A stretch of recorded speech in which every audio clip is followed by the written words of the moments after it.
the system's rigged, man, it's time to break free. Eyes wide open, gotta see what I see. Standing on the front lines, fighting for the truth. Lift the veil of lies, it's time to be the proof. Take a stand, don't you back down. Raise your voice, let's shake the town. We're the voices that won't be ignored. Breaking chains, yeah, we're ready for war. With the power of the people, we'll make them see a world of justice, united and free. United and free. United and free. Marching with a purpose, we're taking it higher. Fighting through the struggle, igniting the fire. No more silence, we'll make the noise loud. Together in this battle, standing strong and proud. Injustice fades when courage aligns. Rise up together, break the confines. We're the voices that won't be ignored. Breaking chains, yeah, we're ready for war. With the power of the people, we'll make them see a world of justice, united and free. United and free. United and free. So rise up now, it's our time to shine. Together we'll write a new paradigm. You paradigm, you paradigm. Whoa, whoa. We're the voices that won't be ignored. Breaking chains, yeah, we're ready for war. With the power of the people, we'll make them see a world of justice, united and free. United and free. Rise up now, it's our time to shine. United and free. We'll write a new paradigm, new paradigm. United and free. United and free. United and free.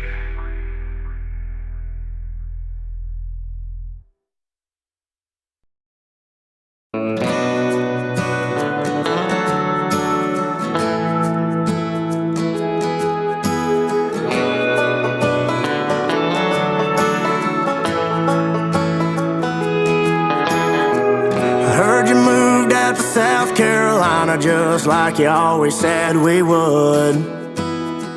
And packed your bags in that old 4Runner that I bought you when things were good. I'm glad to see the stop sign didn't hit you, bring you back to your senses. Oh, it waved you gone goodbye. Yeah, it waved you gone goodbye. I heard you found yourself a brand new man, put a rock on your finger and he vowed you a second chance. Built a house right by the coast, that ocean view is beautiful, but baby, I just want you to know he don't know you like I did. Money talks, but I ain't buying. 'Cause love's a smoke ring wrapped around your finger. 1 second it's a blessing and the next it's already gone. A broken heart, I'm a walking testimony. My confession is a lesson that I'm pouring out in this song. Oh, oh, oh, oh, oh, oh. You don't wanna fall in love. Oh, oh, oh, oh, oh, oh. You don't wanna fall in love.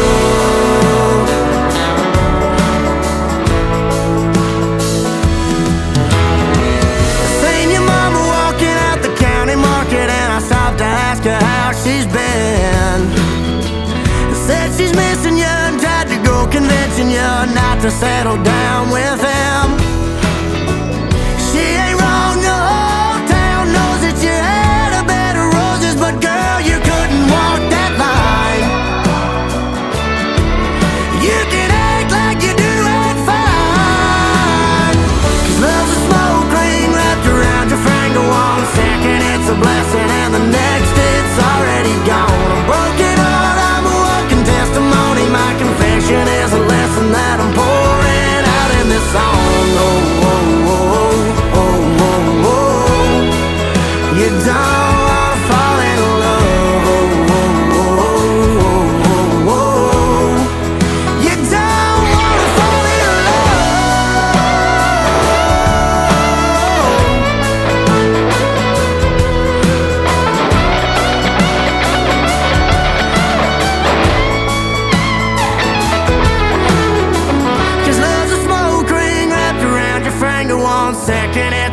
blessing, and the next it's already gone. A broken heart, I'm a walking testimony. My confession is a lesson that I'm pouring out in this song. Oh, oh, oh, oh, you don't wanna fall in love. You don't wanna fall in love.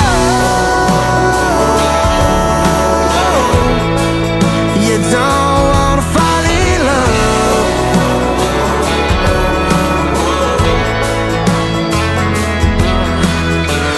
Heard you moved out to South Carolina just like you always said we would.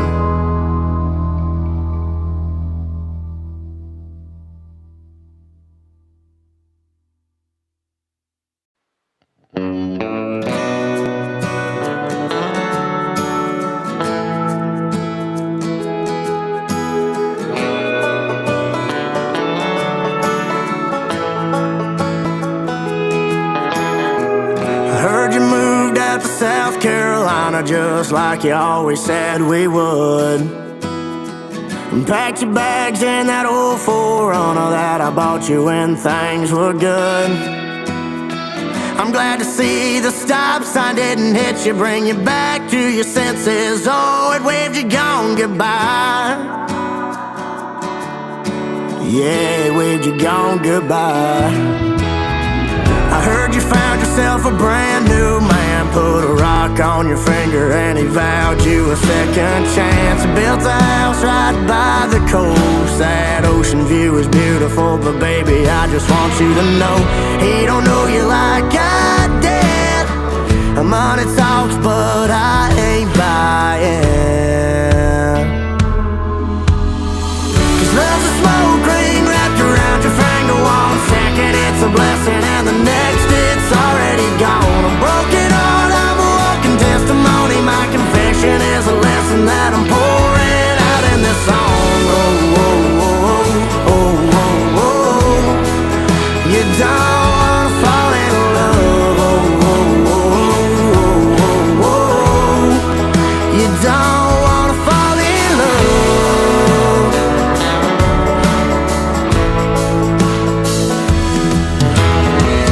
Seen your mama walking out the county market and I stopped to ask her how she's been. Said she's missing you and tried to go convincing you not to settle down with him. She ain't wrong, the whole town knows that you had a bed of roses, but girl, you couldn't walk that line. You can act like you do it fine.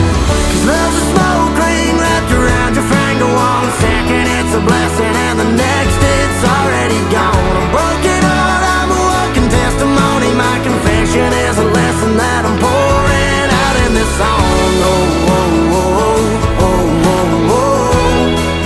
You don't wanna fall in love. Oh, oh, oh, oh, oh, oh. You don't wanna fall in love.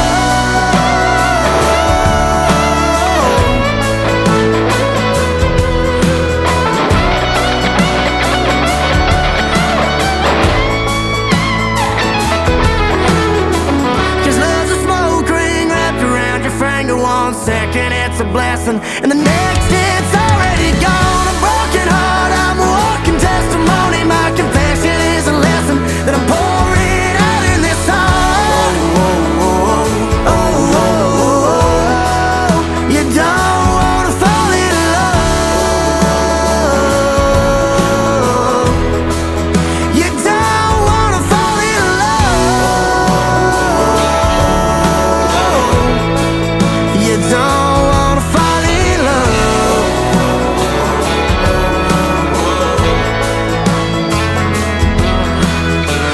Heard you moved out to South Carolina just like you always said we would.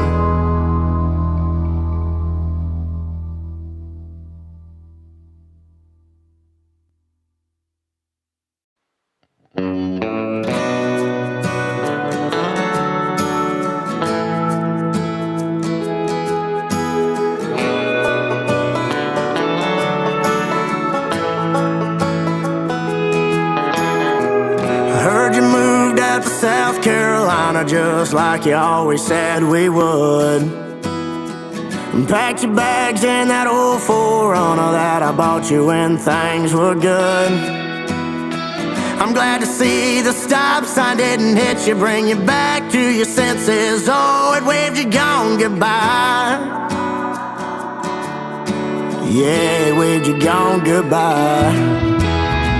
I heard you found yourself a brand new man, put a rock on your finger and he vowed you a second chance. Built a house right by the coast, that ocean view is beautiful, but baby, I just want you to know he don't know you like I did. Money talks, but I ain't buying. 'Cause love's a smoke ring wrapped around your finger. One second it's a blessing and the next it's already gone. A broken heart, I'm a walking testimony. My confession is a lesson that I'm pouring out in this song. Oh, oh, oh, oh, oh, oh. You don't wanna fall in love. Oh, oh, oh, oh, oh, oh. You don't wanna fall in love.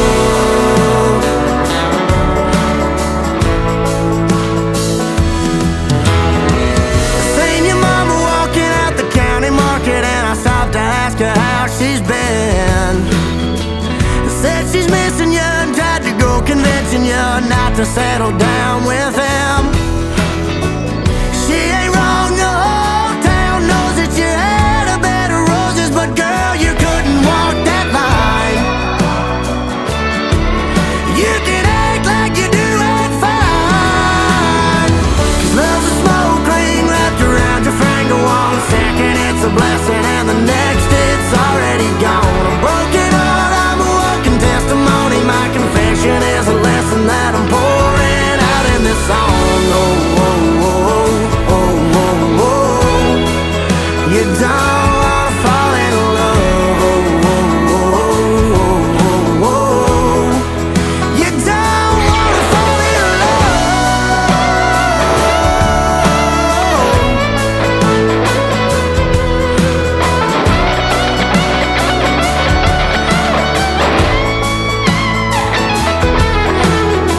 'Cause love's a smoke ring wrapped around your finger. One second it's a blessing and the next it's already gone. A broken heart, I'm a walking testimony. My confession is a lesson that I'm pouring out in this song. Oh, oh, oh, oh, oh. You don't wanna fall in love. You don't wanna fall in love. You don't wanna fall in love.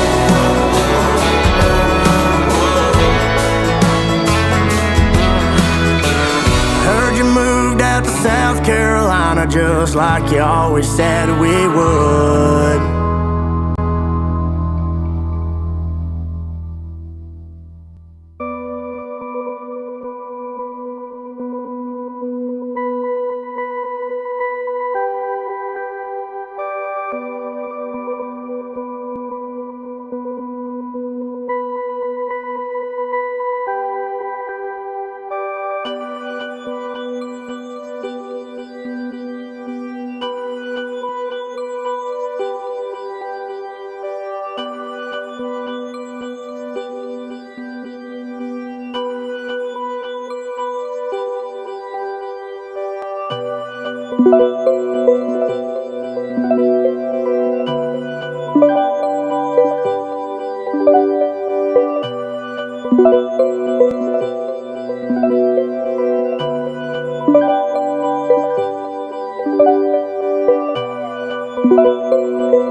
Carolina just like you always said we would. And packed your bags in that old 4Runner that I bought you when things were good. I'm glad to see the stop sign didn't hit you, bring you back to your senses. Oh, it waved you gone goodbye. Yeah, it waved you gone goodbye. I heard you found yourself a brand new man, put a rock on your finger and he vowed you a second chance. Built a house right by the coast. That ocean view is beautiful, but baby, I just want you to know he don't know you like I did. Money talks, but I ain't buying. 'Cause love's a smoke ring wrapped around your finger. One second it's a blessing and the next it's already gone. A broken heart, I'm a walking testimony. My confession is a lesson that I'm pouring out in this song. Oh, oh, oh, oh, oh, oh.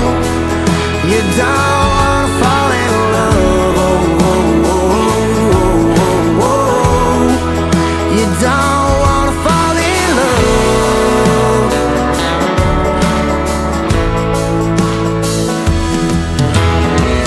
Seen your mama walking out the county market and I stopped to ask her how she's been. Said she's missing you and tried to go convincing you not to settle down with him. She ain't wrong, the whole town knows that you had a bed of roses, but girl, you couldn't walk that line. You can act like you do it fine. 'Cause love's a smoke ring wrapped around your finger. One second it's a blessing and the next it's already gone. A broken heart, I'm a walking testimony. My confession is a lesson that I'm pouring out in this song. Oh, oh, oh, oh, oh, oh. You don't wanna fall in love. Oh, oh, oh, oh, oh, oh. You don't wanna fall in love.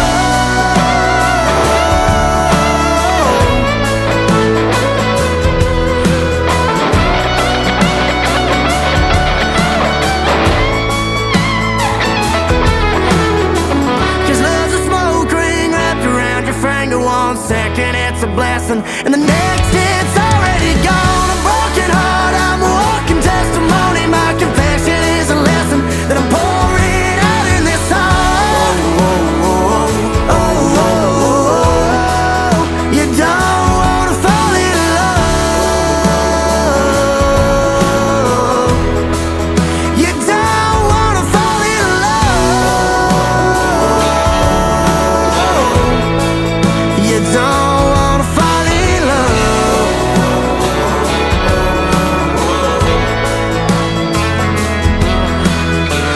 Heard you moved out to South Carolina just like you always said we would.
Carolina just like you always said we would. And packed your bags in that old 4Runner that I bought you when things were good.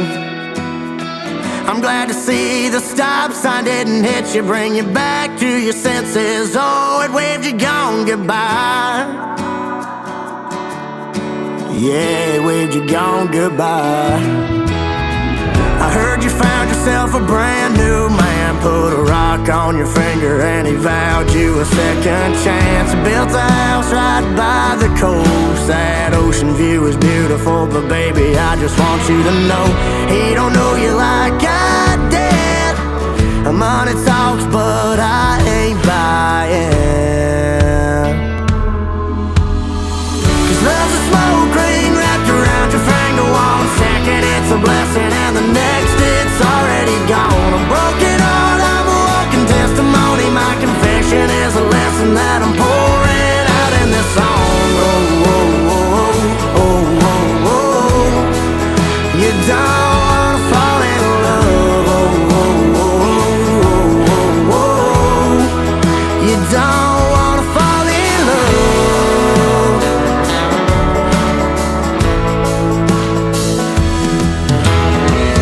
Seen your mama walking out the county market and I stopped to ask her how she's been. Said she's missing you and tried to go convincing you not to settle down with him. She ain't wrong, the whole town knows that you had a bed of roses, but girl, you couldn't walk that line.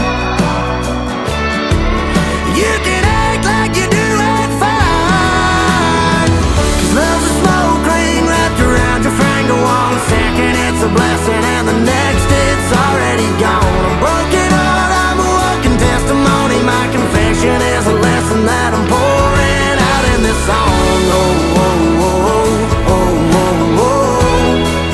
You don't wanna fall in love. Oh, oh, oh, oh, oh.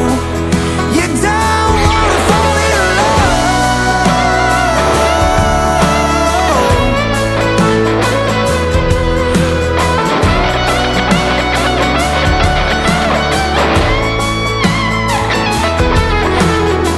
Cause love's a smoke ring wrapped around your finger. One second it's a blessing and the next it's already gone. A broken heart, I'm a walking testimony. My confession is a lesson that I'm pouring out in this song.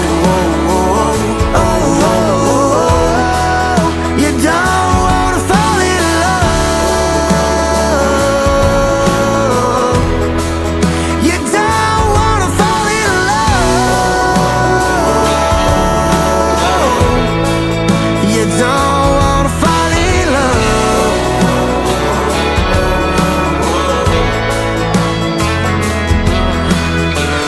Heard you moved out to South Carolina just like you always said we would.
In the underground, we're living low-key. Can give you peace here in your mind. And as I found no place in the dead of night to come alive. Life is waiting on the other side. Follow me into the underground. Watch the world changing as the sun goes down. Follow me into the underground.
Carolina just like you always said we would. And packed your bags in that old 4Runner that I bought you when things were good. I'm glad to see the stop sign didn't hit you, bring you back to your senses. Oh, it waved you gone goodbye. Yeah, it waved you gone goodbye. I heard you found yourself a brand new man, put a rock on your finger and he vowed you a second chance. Built a house right by the coast. That ocean view is beautiful, but baby, I just want you to know he don't know you like I did. Money talks, but I ain't buying.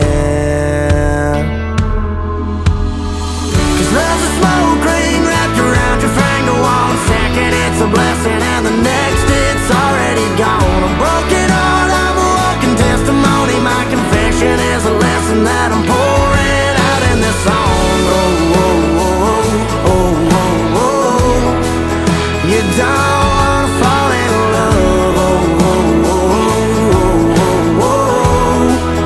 You don't wanna fall in love.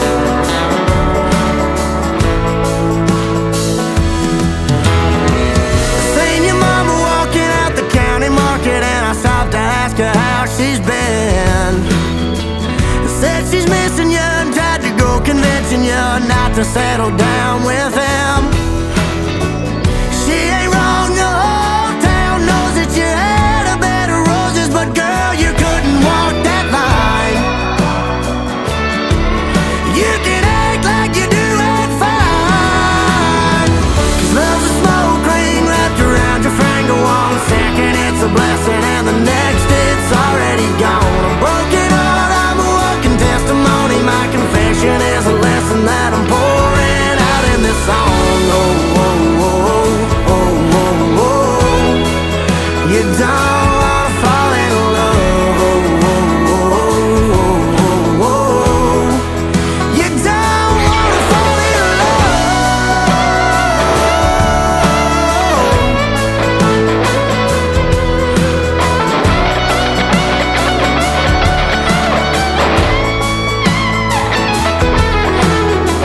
'Cause love's a smoke ring wrapped around your finger. One second it's a blessing and the next it's already gone. A broken heart, I'm a walking testimony. My confession is a lesson that I'm pouring out in this song. Oh, oh, oh, oh, oh, oh. You don't wanna fall in love. You don't wanna fall in love. You don't wanna fall in love.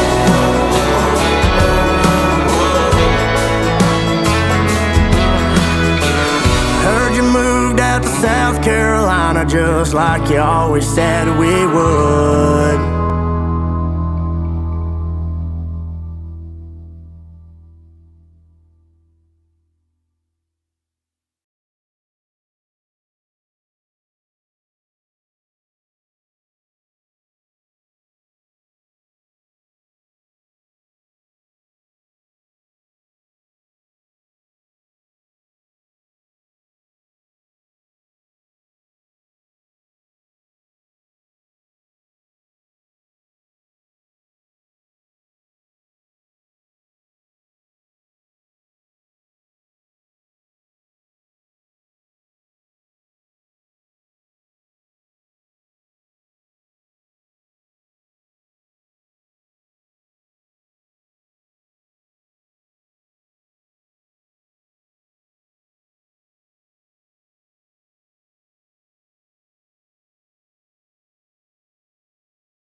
South Carolina just like you always said we would.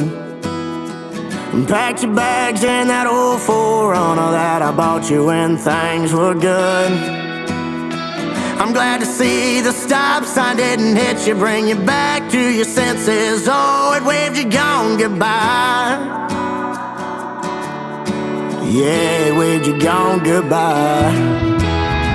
I heard you found yourself a brand new man, put a rock on your finger and he vowed you a second chance. Built a house right by the coast, that ocean view is beautiful, but baby, I just want you to know he don't know you like I did.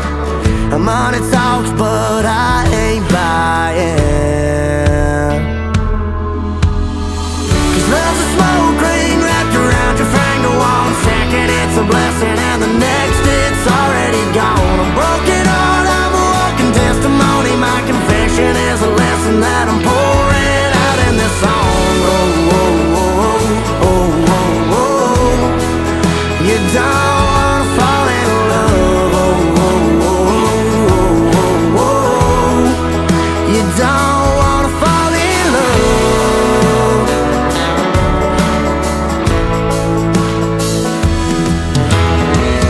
Seen your mama walking out the county market and I stopped to ask her how she's been. Said she's missing you and tried to go convincing you not to settle down with him.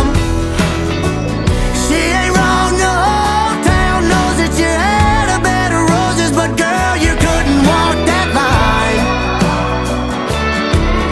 You can act like you do act fine.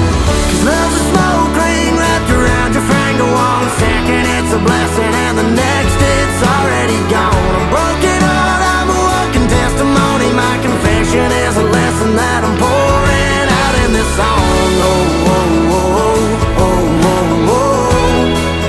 You don't wanna fall in love. Oh, oh, oh, oh, oh, oh. You don't wanna fall in love.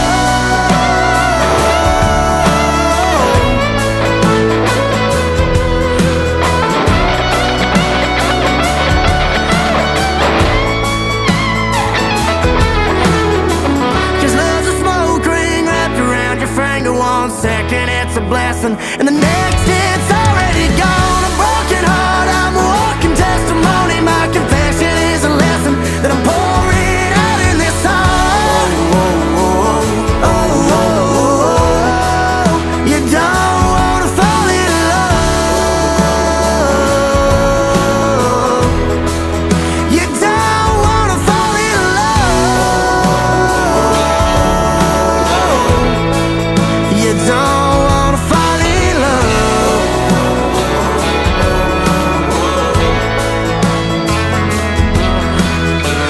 Heard you moved out to South Carolina just like you always said we would.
Alrighty, everybody. So I thought I'd stop in and say hi, check in with you guys, and I thought, you know what? Let's have a little fun here and watch a little testimony while we're waiting on this jury's verdict. And I thought the appropriate testimony to watch, because I hear a lot of people discussing it, is let's do a little look back at the agent, investigator, whatever you want to call him, who talked to Rusty, and whom Rusty gave the confession to.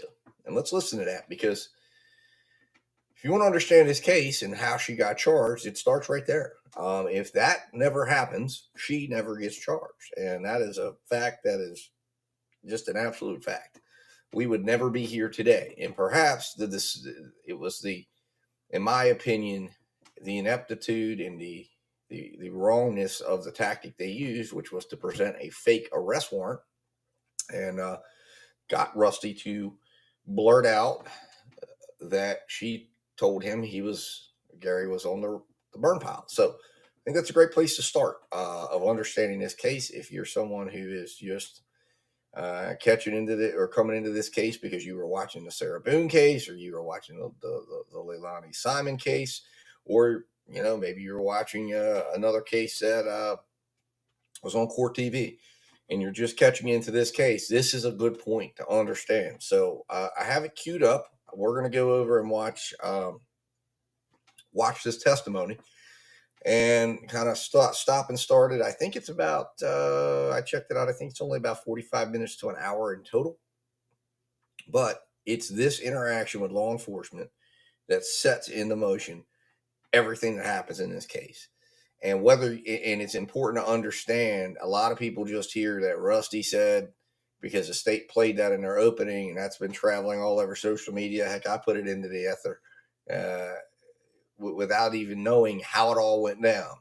And then you learn the backstory, and then you learn how he said it and when he said it and what was going on when he said it. And that context really helps to understand why he said what he said, and why the investigators did what they did, and then how the case moved after that. Because everything then became putting everything around that statement, all of the evidence they collected, or the lack thereof, all the mistakes they made, they tried to shine up. And we saw last night when we were reviewing the defense's closing argument how well they put together and highlighted the lack of physical evidence. And that was an issue that was there, but they thought, you know what, it doesn't matter now, because we have a statement from Rusty saying that she, on the night of the 3rd, told him that Rusty was already on the burn pile. But now, as we talked about at the end of our live last night, the explosive information that suggests that maybe that burn pile wasn't even burning on the 3rd. So how then do you, for anyone who wants to sit there and say Rusty's testimony regarding that statement is somehow this smoking gun, how do you reconcile the fact that the burn pile might not have even been burning on the 3rd, which is another reason not to believe that statement? These are the things I really wish the defense would have really highlighted, those contradictions that says, hey, that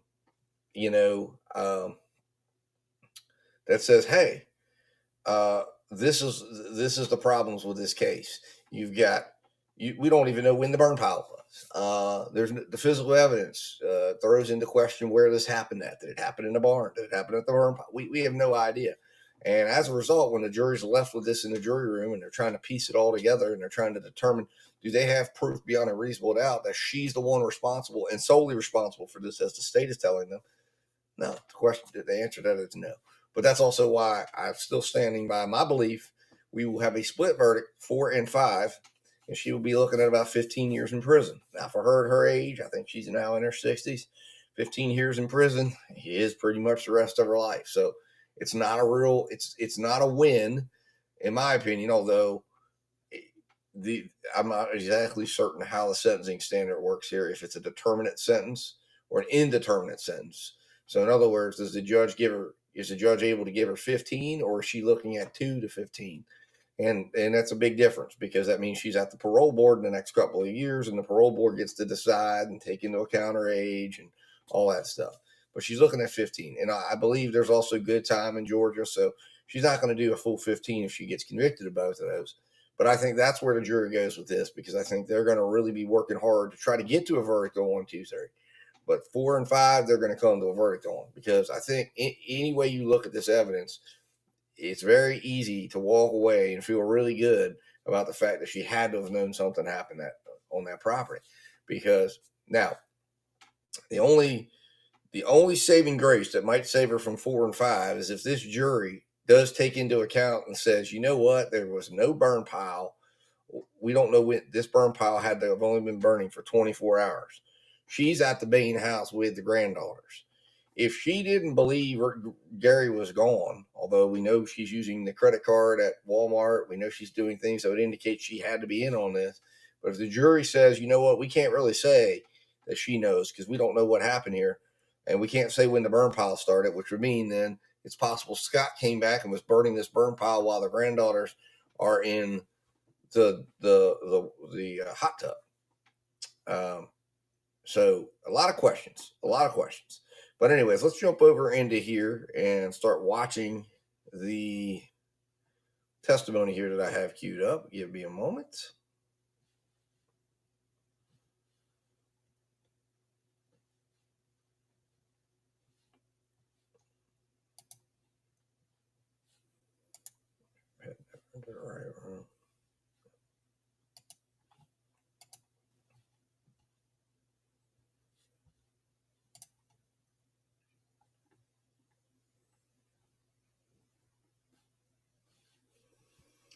All right, so let's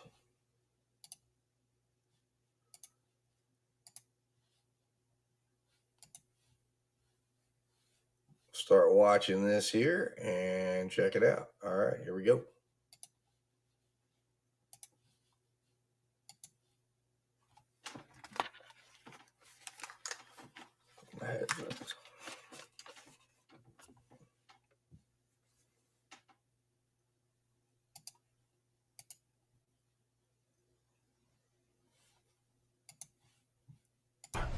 Where do you work right at the moment? I currently work for Cherokee Fire and Emergency Services as an arson investigator. How long have you been doing that? Been over there in November, it'll be about 5 years. And before you worked as a firefighter or in the fire department, where did you work? I work for Cherokee Sheriff's Office. I'm not a firefighter, I'm a fire investigator. I apologize.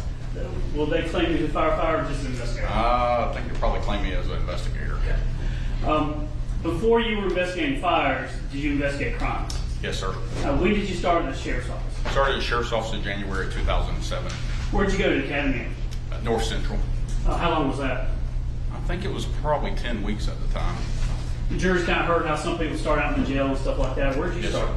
I started in the jail, worked in there about 18 months. And then after you got out of the jail, what'd you do? I was fortunate enough to transfer straight into Cherokee Narcotics, C-Mans.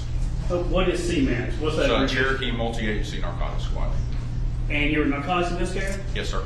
Now, when you work dope, as we say, did you learn a bunch of different skills? Yes, sir, I did. What type of things did you do when you were in narcotics?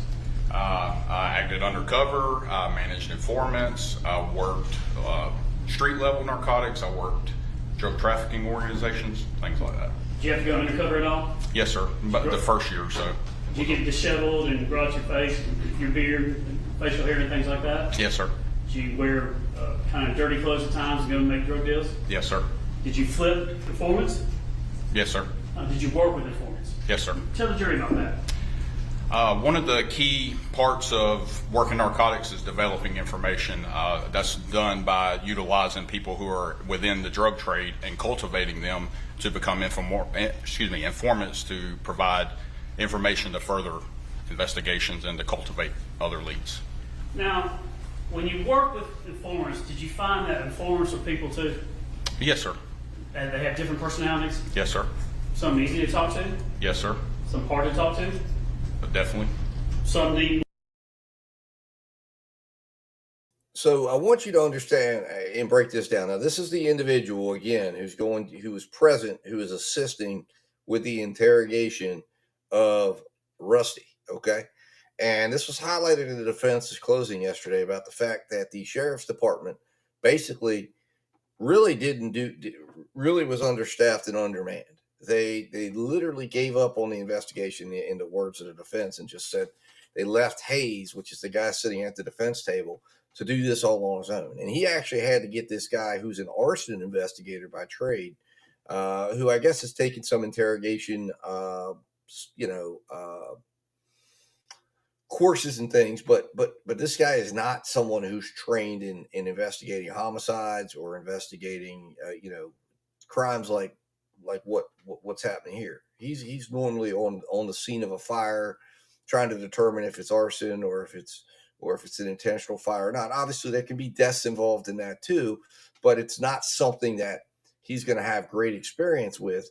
So I think it's just really highlights some of the problems that are present in the investigation from the standpoint that they should have had the Georgia Bureau of Investigation investigating this 100%. They should have been asking for help with this, because when you look at and you go back to the defense's closing and you see what they were able to highlight as the deficiencies in the investigation, it is alarming that that's going on. But I think it's highlighted here where you're looking at this. He's going through his qualifications.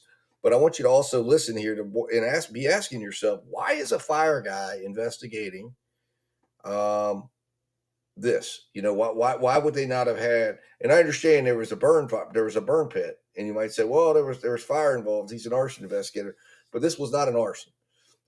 This was, at this point, it had become that he was shot. This was a homicide.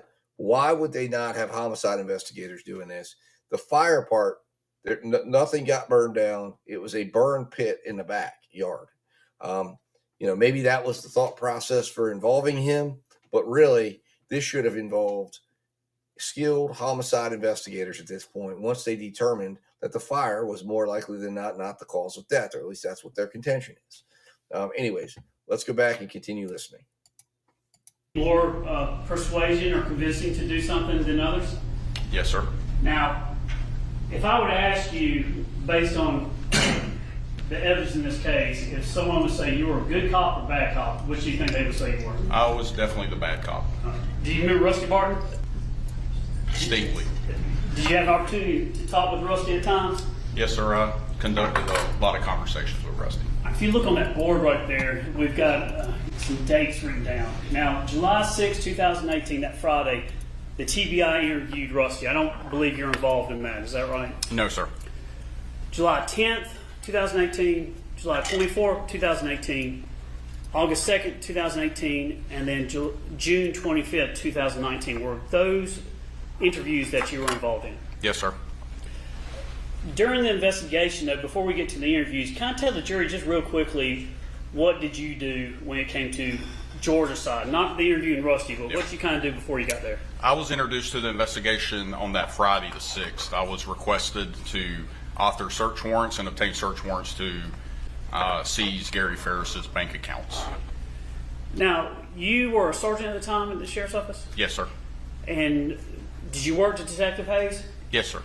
Y'all not only colleagues, were y'all friends? Yes, sir. Y'all kind of give each other a hard time, but do y'all get along? Yeah, I think we get along pretty good. We're friends.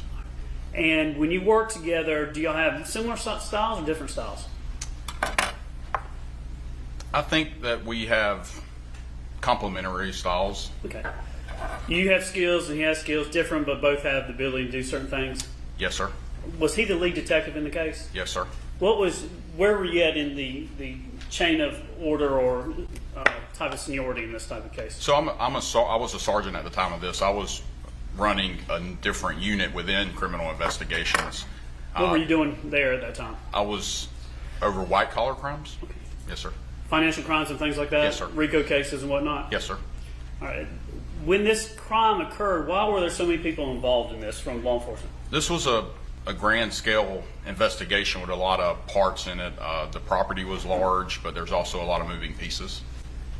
And at some point, did you go out to the scene the day, July 5th, when Gary was found? I do not believe I did. I believe the first introduction was on the 6th. Did you work with Detective Kuykendall? Yes, I believe that was the 7th on a Saturday. Were you with him when y'all interviewed, was it Terry Braswell and Sherry Cooper? Yes, sir. What else did you do Georgia side in the case? Georgia side, I did those interviews with Sergeant Kuykendall and the search warrants. I went to the scene at one time when they were closing out the search warrant.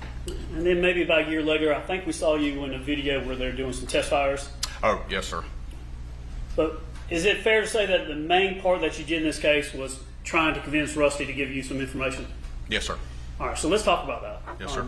July 10th and July 24th, during those, were those the introductory interviews with Rusty?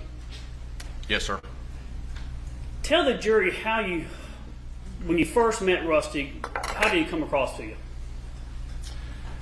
Rusty kind of presented himself as a typical kind of Southern guy that grew up in a rural town. He presented as a salesman, as somebody that was distinctly and immensely loyal to people, and that he lived a life based off his reputation. Was he from that small town, that area in Tennessee? Yes, sir.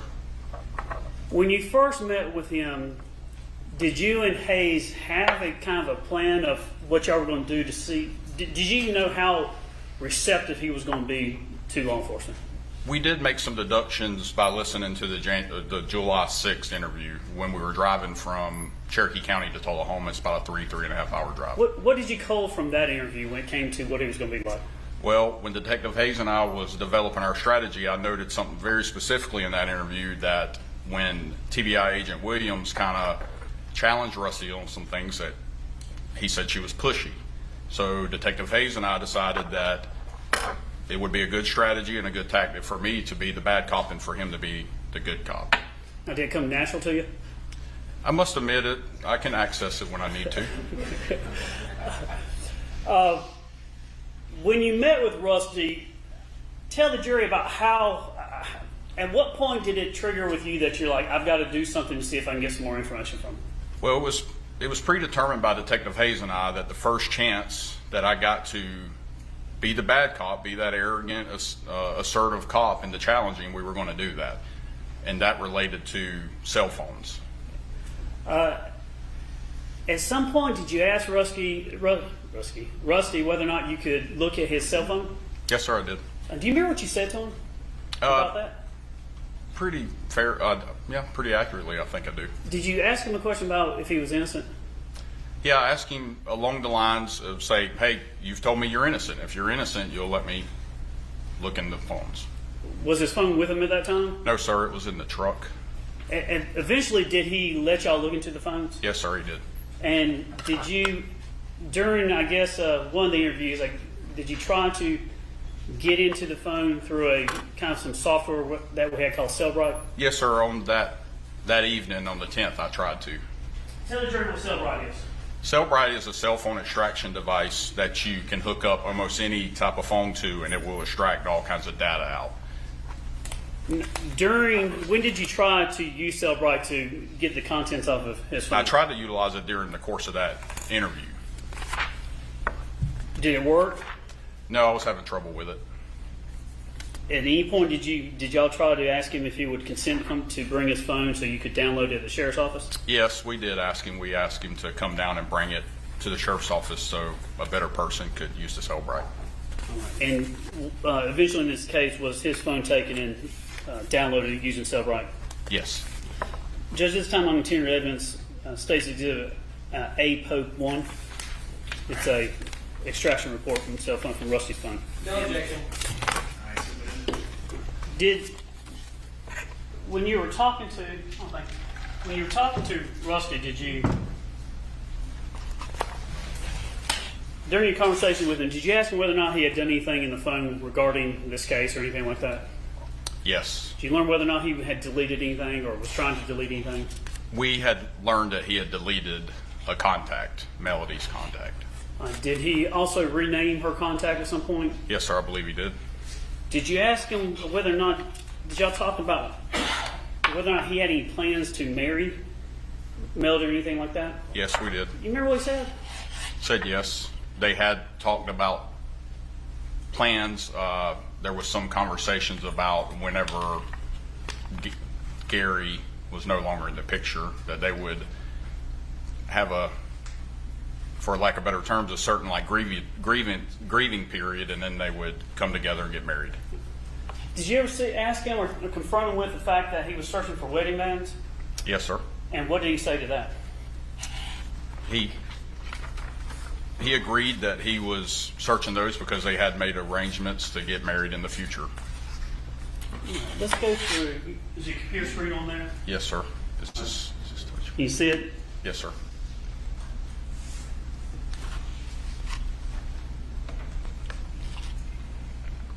All right, this is what I want to do is I go through APOC 1. And this is the redacted.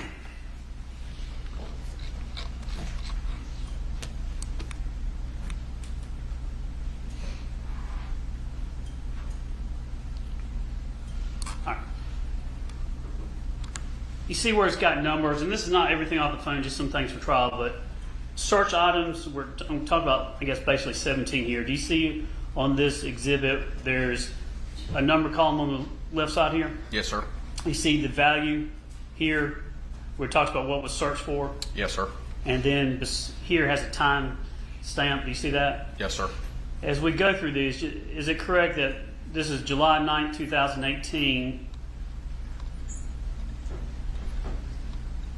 and then it goes to the last two are June 28th of 2018? Do you see those dates? Yes, sir. So this would be things that he searched on his phone. Yes, sir. All right, first one talks about, what is that? Just busted. And Safari, what is that on your phone? That's a search engine. So the first couple of ones here, all the way through nine are just, I guess that was news things related to the case, is that right? Yes, sir. All right, and there was a search done on the 10th one here on July 9th, 2018. What was searched for there? If the police have your cell number, can they get all your text messages? I guess that would be several searches. And then, Yes, sir.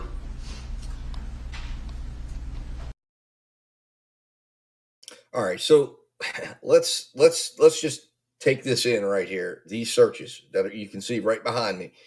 If the police have your cell number, can they get all your text messages? So what does that tell you? That tells you that there is something he's worried about hiding. And in my opinion, and look at the date of this. This is 7/9/2018.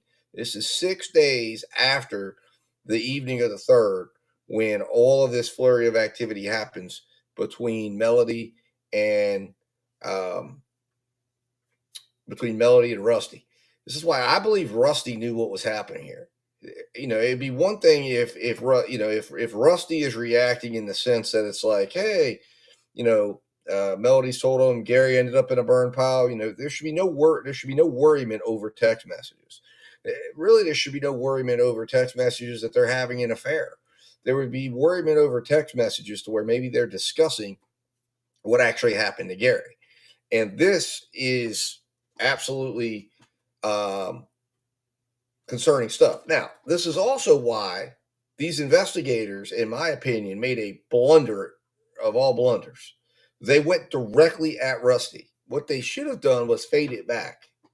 And they should have said, let's get wiretaps. We can see here that we've got these texts. I mean, this is enough probable cause right here to get a wiretap and say, let's instead of going good cop, bad cop and bringing them in, let's go drop some fake information on them. Let's go in and get the conversation started so Rusty goes back. Bring him in and say, listen, Rusty, or give some information over to his attorney, and then listen to how they're talking back and forth. Okay, when they think that they're not being listened to, and listen to what they do with that information. That would have been a better way to investigate this thing, and they would have gotten more out of it than what they ended up doing, which was creating a fake arrest warrant, going in, having one cop act like an asshole and the other be his friend, and then they basically intimidate him into coming up with a piece of the story, just enough in his mind to drop that exonerates him, implicates her, and in his mind, hopefully keeps him from being charged, only for him to later learn that he's not getting charged with anything because they don't have any evidence besides that statement. And then later on, he recants. And then, bye-bye, here we are. And now he's testifying, and he's saying, well, I didn't, that's not what was said.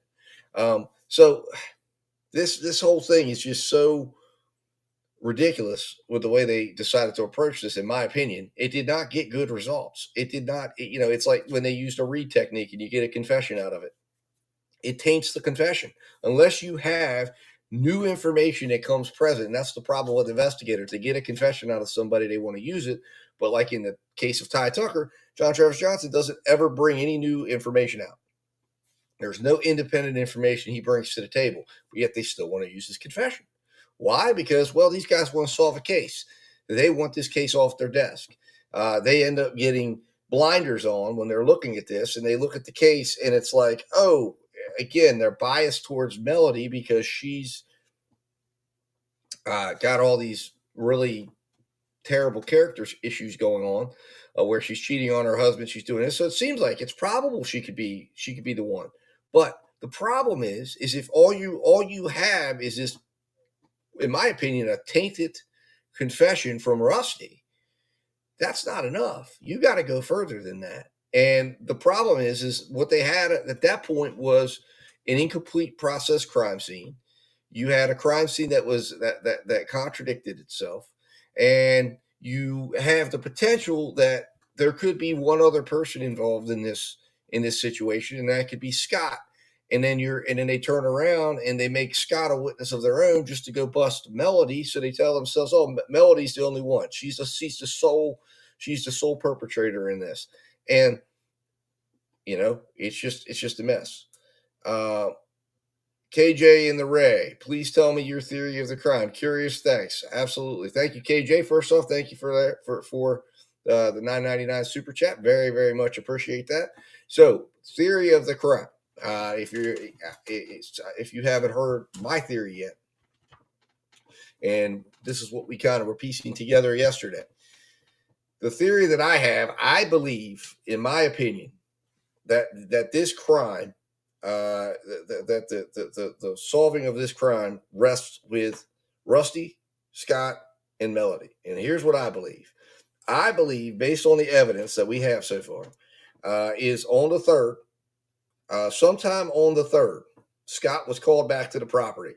Now, we have right now, as per the evidence presented at this trial, we don't know exactly when that fire occurred or when the fire was burning. But my thought is this. I don't believe there was a fire on the 3rd. According to the neighbors, they smelled a fire. They saw a fire, and this was actually the assistant medical examiner, on the 4th, not the 3rd. My belief is that Scott is called back to the property. They're upset. Scott's been at the lake house all day, right? If you look at one of the themes of the text messages, it's that they're upset with Scott's lack of work, that Scott's always out golfing, Scott's always out and about, and he's never putting in the work he's supposed to be putting in at the farm yet. He's spending all the money. He's living there free, and it's bothering his parents. It bothers Gary. It bothers Melody. Now, it seems that, Gary, I think, kind of plays a little game of probably tag you're in among the family members who he's complaining about or who's taking money at the time that he has an issue with. Now, something happens on the farm when he gets back. What we know is Gary returns to the farm at 9:32 p.m. We know Scott's back on the farm at 11:32. We know, I believe it's like 11:36, if my memory is correct on this. Somewhere in that vicinity, we have a phone call from Scott to his mom. We know that Gary does not go to sleep that night. So what we can assume, we know that the crime scene, that there's no crime scene at the house, that the blood drops that are at the house are more consistent with the dog bite that Gary had 2 days before. They're not consistent with a shooting. We know there's a slug found there, but I'm going to get to that on how that gets to the house. Now, we walk down, and so now we're here on the night of the crime, right? We're here on the 3rd. We know Gary had to die that night. Why do we know that? Because he never gets back on his CPAP machine, and he doesn't sleep without a CPAP machine. And as somebody who sleeps with a CPAP machine, I already know I'm not sleeping without my CPAP machine. It's just not happening. As a result, something goes down. In my opinion, this is something that happens is at the barn or in the barn area. Now, here's what I believe happens. We know Scott has a .357 Magnum that shoots 38 bullets. We know Scott has 38 bullets in his house, okay, or in his apartment. They're found there by the police the next day. We know Scott ends up with a credit card. We know Melody gets her hands on a credit card. So now I cannot tell you exactly what goes down. I can't tell you the sequencing of events, but what I'm going to tell you is Gary ends up shot. I believe Melody knows that it happened at that time. I believe Scott knows that it happened at that time. I believe you see a flurry of activity from Melody to Rusty because she's freaking out saying, oh my God. In my opinion, I believe it's worked out at that particular moment between them. Someone said, well, why wouldn't she turn him in? Well, why wouldn't she turn him in? Or because at that point she loses the big money that they could get on the life insurance. I believe at that particular point, they decide they're going to work together on this. And it's decided because Scott knows he's got to be at the golf the next morning. And he basically tells Melody, I got to be at golf tomorrow. You leave, head down, go down to the wherever. And, go do your thing, whatever. I will come back after golf and I will get this taken care of. Now, you say, well, wait a minute. Scott was at the lake house verifiably. No, he was not there. He was there. He goes up there after golf, which is about 45 minutes away. And then what does his best friend say? He leaves for the afternoon. The best friend does not come back until about 4 or 5 o'clock, to which they then leave and head back down. No one sees Scott there all afternoon. In my opinion, it is at that time that Scott leaves the lake house and drives back down. Now, we have Nest video camera on the 3rd showing Scott leaving. We have no Nest video camera that was offered up to show Scott's arrival at the lake house on the 4th, him leaving on the 4th, or anything of that nature. And we have a gap there, again, and it's these times when nobody can know where Scott's at that falls through the cracks. And everyone says, well, Scott's accounted for. Scott's not accounted for. Because I believe, and nobody geofenced his phone, nobody's geofencing Scott's phone on the 4th or the 5th. They only did it on the 3rd. I believe he comes back, or maybe he left his phone at the lake house. Who knows? I mean, it's going to be something that I think all of us are thinking about in the age of cell phones. He returns to the house. It is then, based on the medical testimony or the expert testimony presented at trial, who says that fire was started somewhere around 1 or 2 o'clock in the afternoon on the 4th, not the 3rd. We know Melody is not on the property at that time because she is at the beach with Amanda, getting her alibi in. I think Gary told her, or not Gary, the plan was Scott said, walk around the burn pile. And what we're going to make it look like is that Big Daddy is going to have been doing a burn pile while you were at the beach. I'll come back. I'll start the burn pile. Neighbors will see it. So his friend's going to think, going to be able to account for him because he's going to think he's up at the lake. And then when she and the grandkids come back, Big Daddy will be found in the burn pile, and it'll be a horrible situation. Well, guess what? Big Daddy burns up too much. Hence the text message when Melody says we didn't expect him to burn to the degree that he did. So now it's a problem because he's not just recognizable. It's not, it's not like, oh my God, there's Big Daddy in the burn pile. He's fallen and burning up, he gets really charred up. And again, I'm just tying in that message between her and Rusty. So it's my belief that he is burned up in the burn pile between about 1 and 2 o'clock in the afternoon on the 4th. And that burn pile roars. It's done over about a 3 or 4 hour period. At that point, Scott leaves, goes back up to the lake house to meet his friend. I believe Melody and the grandchildren arrive sometime between like 5, 6, or 7, the 5 and 6 hour, 6 o'clock hour. They're there in the evening. The kids are running around. Scott goes up. He's tending to the final pieces of that fire. We know by the neighbor's testimony that fire was roaring and burning. And then, Judy Dunn, you're right. I think Chad may have been involved in this. I think we have to almost add Chad in that too, because that's the thing. Chad's the one providing some alibis here. But I believe Chad has helped at least try to give a partial alibi. But notice he doesn't give him a full alibi. He leaves that gap, that opening to which Scott could have returned. And then I believe, the rest is kind of in the books. They go to bed. Melody goes to bed. And I believe they bring the Melody ultimately still brings the grandkids up because the plan is going to be for that to get them up there so that the other kids and when I'm saying kids, I'm talking about Chris, I'm talking about Amanda, start realizing Big Daddy's missing. I believe at the moment, that's why you see Scott, he starts to get upset because he sees Melody at the burn pile with Amanda, and I think he freaks out. And I think in Scott's mind, he decides, you know what, I've got an opportunity here because I could either share this money, but now if this, again, Scott's not exactly, I don't think, a well-informed guy on laws and things of that nature, but in his mind, he's thinking, you know what, why split this with her? She will never give me the money. She will never make sure I'm taken care of. So now we're going to double cross her. And he double crosses her. And that's when he goes and he gets the bullet. Because remember, he fires a shot. So he's cleaning everything up. We know he has a very spotless, clean bathroom upstairs in the apartment. I believe he takes that bullet and he plants it in the house. And why 13 minutes after the body's found, when the police are arriving on the scene, is he running up to the driveway telling the police about a gun when no one ever should have known a gun was used. And he's putting that on her by claiming there was a missing gun in the basement. And I believe that's my theory of the crime.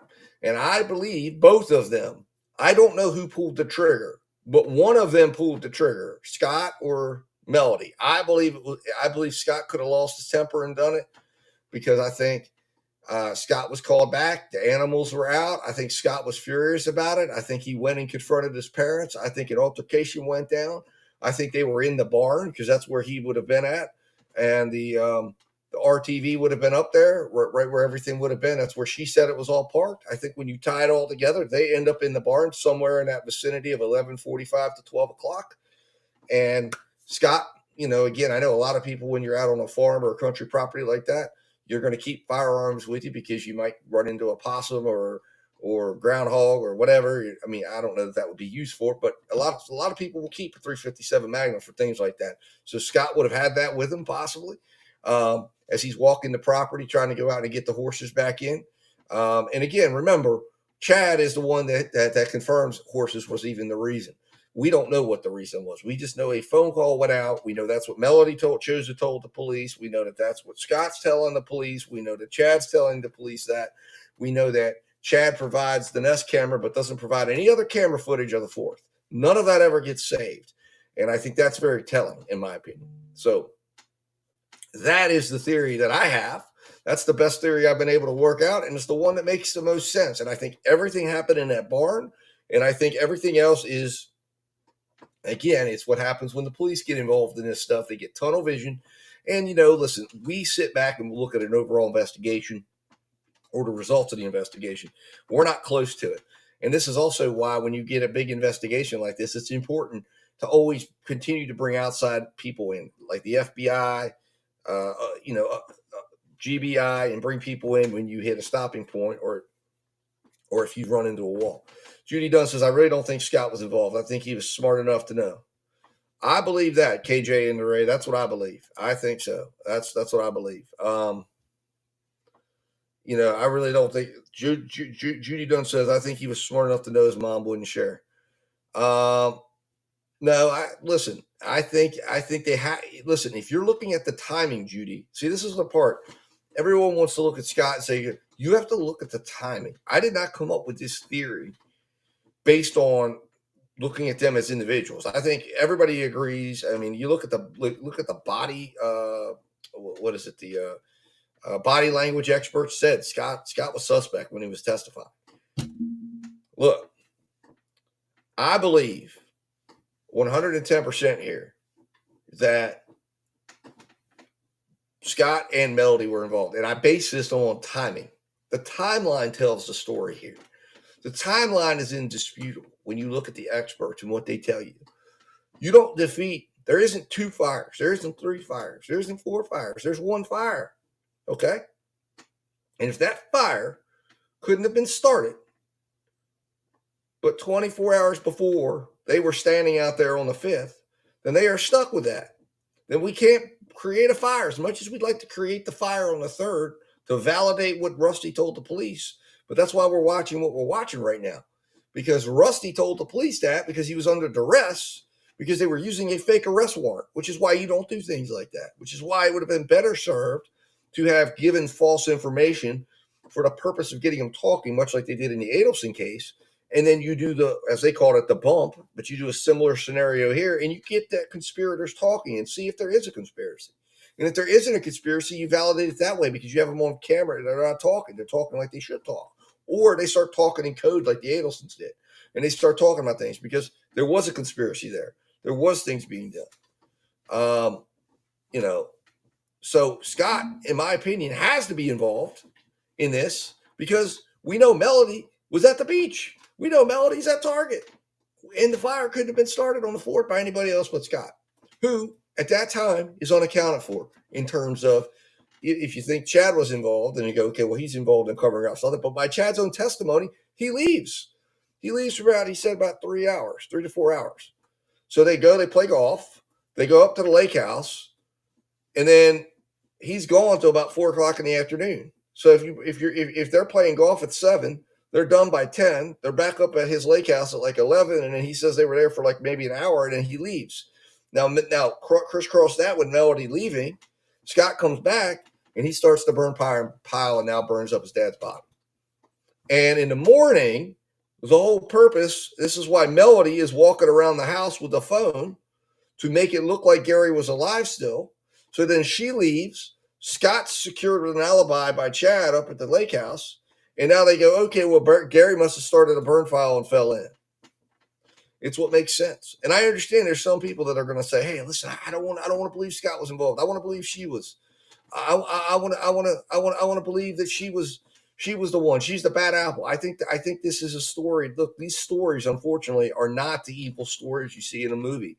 Most of the time, these are situations that just develop in a moment. And these crimes that happen a lot of times are an emotional reaction to where somebody goes off and does something in a moment, and then everything builds around it. And there's no plan. And that's how you can see something like this. There was no plan to this. This was not something that was expected. If this was planned, it would have been a much more choreographed walk here. They would have had this thing planned out much better. This was something that developed. It occurred. It happened. And for those of you that believe Scott and his mom didn't get along, look at the volume of text messaging and phone calls that came out with that cell phone data analyst. They were having lunch. Remember, it was Scott and his mom in that restaurant and Gary who wasn't talking to either of them. So you have the two people here who are, KJ and the Ray, Melody was out on bail. She's not been in jail. She was in jail for 2 weeks. And then she made bail, $250,000 bond. And to my knowledge, she's not even on ankle monitoring. She's been in Tennessee, living with her daughter, Amanda. She was living with Rusty for a little while. And then Rusty and her split up. And I think she pretty much dumped Rusty when she realized that he caused her this problem. Because, see, without Rusty's statement, she's not there. So she's been out. So she's not been sitting in jail. And again, we might be in a different scenario if that was the case, because you're right. If she would have been sitting in jail for 4 years, she probably would have already started to decide to tell something. But this is why prosecutors hate bail. It's why Diddy didn't get bond, because it was a strategy to lock him up so that everything that's happening right now happens. So people feel comfortable. And again, they know, like 80 to 90% of the lawsuits that are going to be filed by Tony Busby and other attorneys like him are going to be garbage. But there's going to be some truth in there, and it gives them the opportunity. And the ones that are not, while he's locked up in jail, they're not going to be afraid to tell the truth. Just like I don't know if anybody caught this in the Diddy case, but the judge just ruled today that the victims have to be, the identity of the victims are going to be exposed. So Judy Dunn says, I think Melody was working Scott to make her think she was on his side. She hated Scott living there. I also think it was planned. How Rusty reacted to her comments tell me he knew. To make him think. I mean, it's possible. I've also hypothesized that, because you have to remember one of the things that happens that day is her and Scott are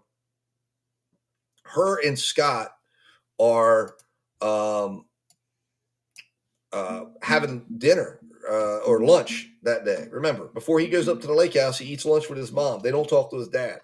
And then she calls almost to present the reasoning, like, Scott, come home, because it's time to do this, letting him know, hey, dad's home or whatever.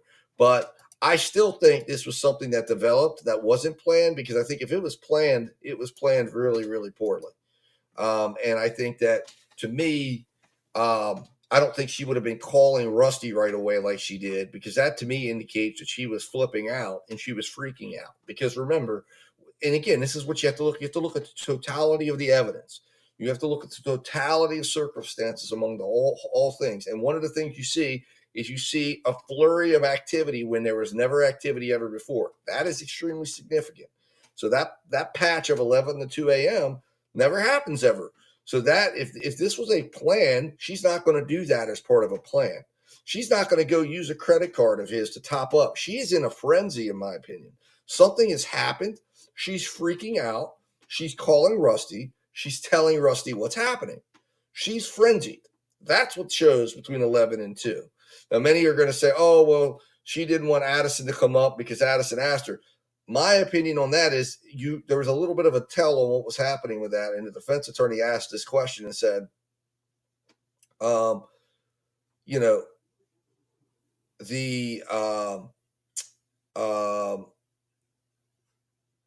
the defense, when they were cross-examining her, and they said, were you not in timeout, but were you grounded? And the judge let it go through. The district or the prosecutors objected with relevancy, and the judge said, well, she already answered the question because she said no. But what that tells me is that what she must have told her attorneys is Scott must have been working the back end and said, she's grounded. I don't want her going up to the house and get into all that stuff. She can come tomorrow. So what Melody was saying was she was doing the bad cop thing, where it was like she was being told to say no. It wasn't that she didn't want her granddaughter to be up there, and maybe nothing happens at all, like what happened if Addison goes up there. So I think that, like I said,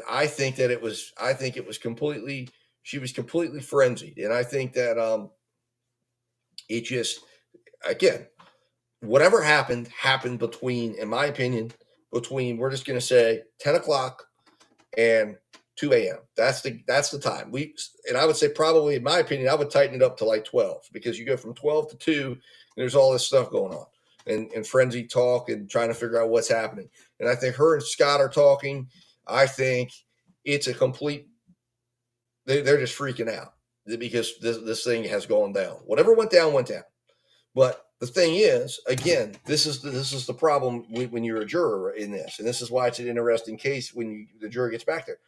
So we're all talking about this, right? Are we saying she's innocent? No. We're saying we think she's involved, but we just don't know how she's involved. So what verdict does a jury return when they're left with that? And that's why this is such a hard deliberation. That's why this is such a hard thing. That's why I believe the jury solves that one way. If I'm the foreman of the jury back there and we're talking and we're going back and forth, I'm solving that by 4 and 5. And I'm saying we return not guilty on 1, 2, and 3. The state gets punished that way. She gets 15 years. Now, they're not going to know the punishments, but to me, concealing a dead body and false statements to investigators. Boom.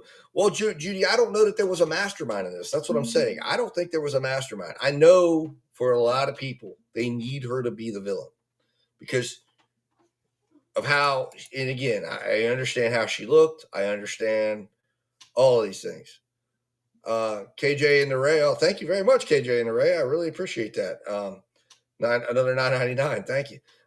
So what is your prediction on her case? Not guilty, hung jury. So that's what I'm kind of getting into. I believe it's going to be a mixed verdict. I believe we will have 1, 2, and 3 will not be guilty. I don't believe. And let me go over what the charges of 1, 2, and 3. Charge 1 is felony murder. Charge 2, is malice murder. Charge 2 is felony murder. Charge 3 is aggravated assault, which is the predicate felony for the felony murder. Because when you have felony unaliving or whatever, I don't want to piss off the algorithm here with using that word, but if you have a felony unaliving, then you are required. Basically, what that means is that a felony was committed, and as a result of that felony, as a direct result of the felony, someone died. So it could be your sometimes it can be used if you have three people in a robbery and one person does the shooting and the other two are involved in the robbery. Well, they didn't do the shooting, but they still can get charged with felony unaliving because as a result of their act, the act of robbery, someone died. Same thing can happen in when you're talking about an aggravated assault. A gun was pointed at them, which is an aggravated assault with intent. It wasn't intention; they weren't intending to kill him, but they pointed at him. The intent is to scare him, which is an aggravated assault, and the gun goes off. Now you have felony under that Georgia law. You're allowed to charge that person with felony unaliving. So I believe, again, all of those require her hand on the gun, pointing it at him and pulling the trigger. That's going to be the biggest debate point in that room. I don't believe they can come to a verdict on that.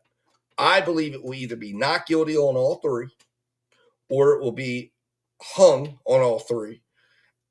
The next two charges are concealing the death of another and making false statements to law enforcement. I believe the jury can, if you're looking at the way we're looking at it, and we say she's involved, we know she had to conceal the body, right? If she's involved, she had to conceal the body. So I think all of them are going to walk out with the concealing. I think that's going to be a great point for the jury to say, we're not letting this woman walk away, but we're also doing our duty in sending a bad case back out to the prosecutors and letting them know y'all failed on this case. You got to do a better job if you're going to bring this case. So I believe it'll be 4 and 5 guilty, which by my investigation is a 2 to 15 years. Now I don't know, and I guess I need to do further research before I come on here again because I've already come on twice now saying I don't know, and I need to really dig into this. I don't know much about Georgia's sentencing laws. I have not been able to answer the question of whether Georgia sentences those crimes as determinate or indeterminate. What is an indeterminate sentence? It means the judge would just simply impose the 1 to 10 and the 1 to 5. And the only decision by the judge is concurrent or consecutive. If it's concurrent, that means she would basically have a 1 to 10 and the time being served, if she's serving both sentences. Consecutive would end up being she'd have to serve one and then the other. And a lot of states will say she serves the smaller first and then serves the larger. So she would be looking at a maximum of 15, a minimum of 2, and then whatever the good time laws are in Georgia would kick in. So she's probably serving somewhere in the range of like probably 12 years max with the way most of the states have a 70 or 80% of the time good behavior deal. She would be eligible potentially to go before the parole board if it's an indeterminate sentence within 2 years. She's only served 2 weeks. So she's going to jail if she gets convicted of those 2. So everyone will get the satisfaction of seeing those handcuffs on. You're going to also get to see her attorneys jump up and down and say, bail, please, bail. Because, again, neither of those are firearm offenses. So there could still probably be, even with her being a first-time offender, I'm sure there would be an argument at least that they could try to say home confinement or probation or whatever. I don't know. I'd have to look deeper into sentencing laws. But that's what I think. That's where I think this is going.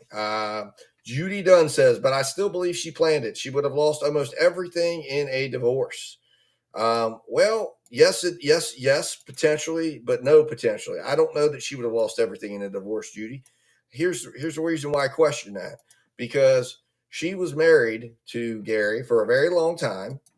Gary and her both equally cheated. So when that goes before the divorce court, and my dad was one of the best domestic relations attorneys, and I've had these conversations with him about situations like that when you have dual cheating. At least in West Virginia, that would not necessarily mean she gets eliminated. But right now in West Virginia, she would be getting the marital property, and it seems to be that her attorneys have, and I assume they know the law very well. We're saying in court, she gets half of everything. So she's going to get half of that. She's going to get half of the retirement. They were married for a very long time. So he's worth more to her in divorce in the sense that he's going to be paying her money. Okay. He's going to be paying her a lot of money. And he's going to be potentially even on the hook for some alimony because he she didn't work for a very long time. She didn't work at all. She gave up her career to raise 4 kids. She was happy. Well, we're not going to say happy, but she was a homemaker. She was taking care of the house. So he doesn't get to just walk away and leave her high and dry. She's getting some money. Now, is she going to get $4 million? No. But listen, if they were going to get a divorce, they would have got a divorce 10 years ago. Remember, she walked out with 50 grand and came back. Okay. So I don't necessarily think the divorce is a strong argument to say, I think she's just going to go kill him in lieu of a divorce, right? Or that she somehow thought the divorce, or that she wanted to leave him or get him out of the picture. Well, Hannah B, Chris wasn't unaccounted for during the day. The only time he's unaccounted for is, again, remember, if you listen to Addison's testimony, she has Snapchats of her and her dad at the ice cream place at 8:00. So we know he's on the property with his dad. We know at 8:00 he's with her at ice cream. We know Gary now is back at the house at 9:32. We don't know when Chris arrives back, but we also now know that the next day, Chris is verifiably at a pool party at his apartment complex. He's with his wife, Jenna, and they're at various different places during the day. So I think Chris, the only time we would say he's unaccounted for would be after the ice cream until he shows back up with Jenna the next day at the Peachtree Road Race and goes out with Addison and goes all around. So could he have been involved in call? But the problem we have right now is if something went down the way I think it did on the 3rd, there was no phone calls made to him, unless there's a third phone that we don't know about. But we also have phone records where it looks like they're back in court. So hold on a second here. We're going to switch back over to the courtroom and see what's happening here. I just saw. Hold on here.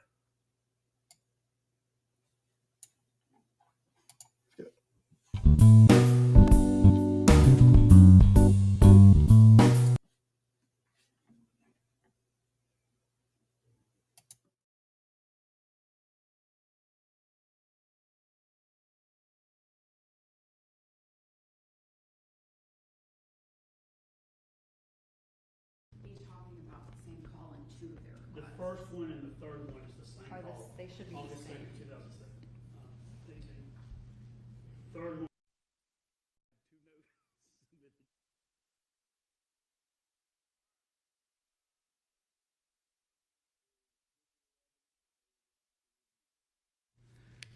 So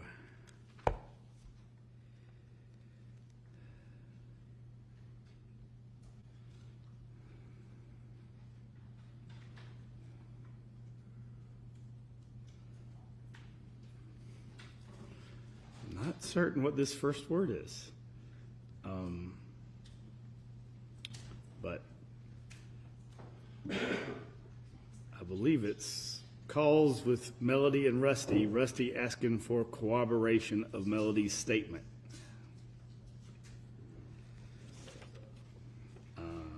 Then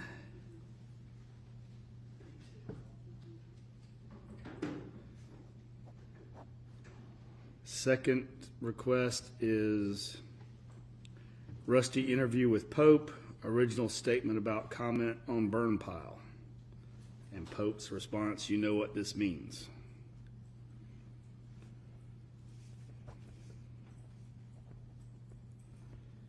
Three, call played in closing argument with Melody and Rusty, full call.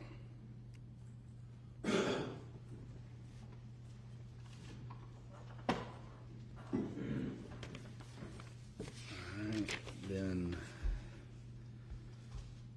the either more difficult or easier to answer questions, because it's probably going to be you have the evidence and you're not going to hear any other evidence, and it's up for you to determine these things that you're requesting if there is any evidence of it. First, how far back were Gary's emails checked for straight talk charges? Were deleted emails checked for straight talk charges? Was a travel CPAP ever found? Which device, phone or laptop, was the device picking up the Google pings for Gary? Then a comment question after that, raw data, Google services raw data export for Gary, which I believe they have. And then 4 AT&T Verizon tower data. So I don't know if there's anything for me to tell them other than the evidence is closed. They have all the evidence that's been submitted, and it's for them to determine whether they have those things in the evidence. We would agree with that. All right. As for the calls, do y'all have an idea? If you want to look at it and see if that helps you get a better idea.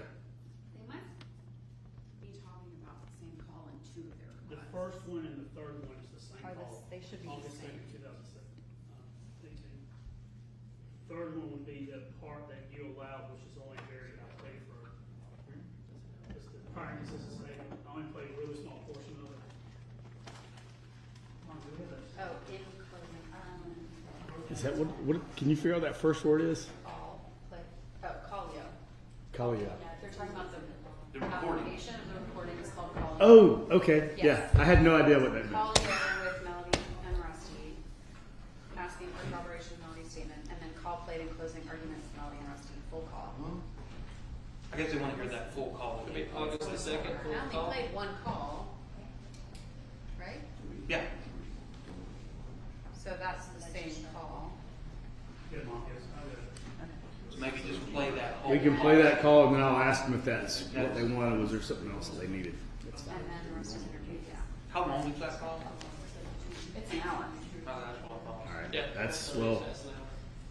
That's what I'll. And then I wore a full sleeve shirt today, so hoping that wasn't going to be in my room for an hour. as far as the second, I will turn on my fan now. I will say for the digital requests, they do not have a printout of the tower dumps. The full tower dumps were admitted for Lindsay to be able to testify about them, but we did not print out the full tower. Monica. I'm sorry, Monica. So we probably need to print those out if they want the full tower done. I don't know if they're going to know how to read it. Right. But So you gave them the report. We admitted the full records so that the witness could testify about them Yes. and give you the summary report because with the the data. tower dumps were not even in her PowerPoint. She Right. just testified about searching and the number not being found. Or being found those 3 times other people called her. So We can provide those to them, but they may not be able to decipher them. well, and if they're printed, yeah, they won't be able to search for a phone number. You know, they won't be able to do what, yeah. Right. So, and then everything else, yes, I agree that they just need to. All right. Yes. Y'all have any objection to me telling them that we will give them the cell phone dump data if they want it? I need to How set many up. pages is it? I don't know. I haven't looked. I mean, it's like hundreds It's of going to be pages. lots and lots of pages. We can show it to them on the screen and scroll through it and say, "You're welcome. I'll give it to you if you want it. It was admitted." Was it? In fact, we probably need. I mean, it needs to be part of the record, See really. how many I pages. think you could probably bring them out and just ask them, like, we get here's how many Before we pages. print it out, I'll ask them. Yeah, just And I'll do let Ms. Frankish put it up on the screen if she'll show y'all what she has, and then we will show them this is what it looks like. And if you want it, we'll give it to you, but it's indecipherable. I think I'm gonna have to find that part for. We played the full, and then I can ask if they want the full hour recording, which is Well, fine. they mentioned also the interview with Poe. Rusty's interview with. We're gonna Right, have how to much of shoot the it up 'cause I interview- didn't play it all. Was it? Yeah, the only part we played of the interview was Oh, yeah, you're right. That's not- was Oh, yeah, they just won't. the only part we played was when they It was like 7 came back in. I've got it, I just gotta find it. Right, when they came back in with the Yes, I can cue that up, but I'll need to get the exact. Can I, Matt, do that, Judge? yeah. It is not showing me how many pages it will print because it's in like a notes format. Oh, good God. Yeah, put it on the screen. Yeah, we'll put it up on the screen and show them. I'll let you roll through it and let them, because maybe they just want to know that it exists and what it looks like. Sure. So this is gonna look really, really weird because it's in Notepad. So Yeah. Oh, is it in text format? It's in text format. That's the format You should be able to open that in Word. If you point Word to the file and say open this file, that may make it a little bit easier to digest. Judge, can I get the? Not much. It'll at least tell me how many pages it is. Yeah. All right. well, it's calculating. We're at 496. Yeah. Yeah. That's, I guess, if we don't have to print it out for the record, that does need to be attached as a digital file to the Mom, good. It's to the record. 2,885. All right. And that's just one tower. And I That's think just we the went 18. to, Okay. he went to the pregnant part. Well, we'll let you push it up to the screen and just kind of roll through it so they can see what it looks like. I'll open each one in Word. And Yeah, then they that's can fine. change them. I think it was right. This one.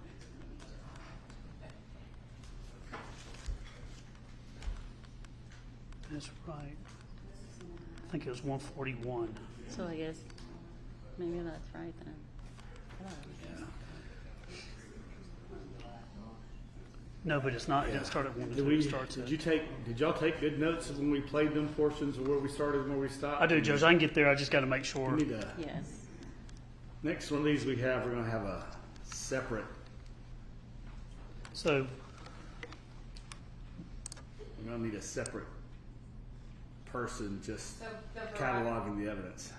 The Verizon tower reports are broken down by tower in Excel format.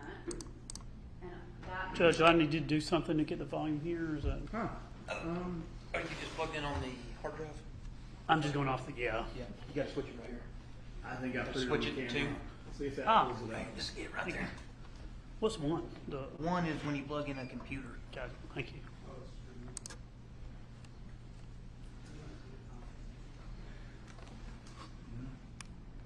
Maybe. Let's see. Did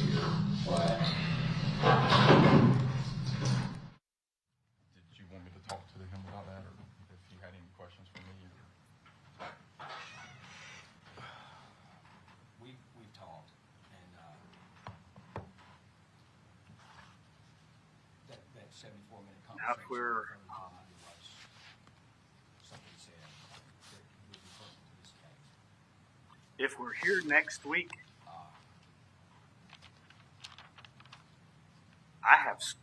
I have court scheduled every day for other things that I need to hear that I haven't been able to hear for a month. And if they want to, I may try to find a courtroom somewhere else in the building for me to hold court on.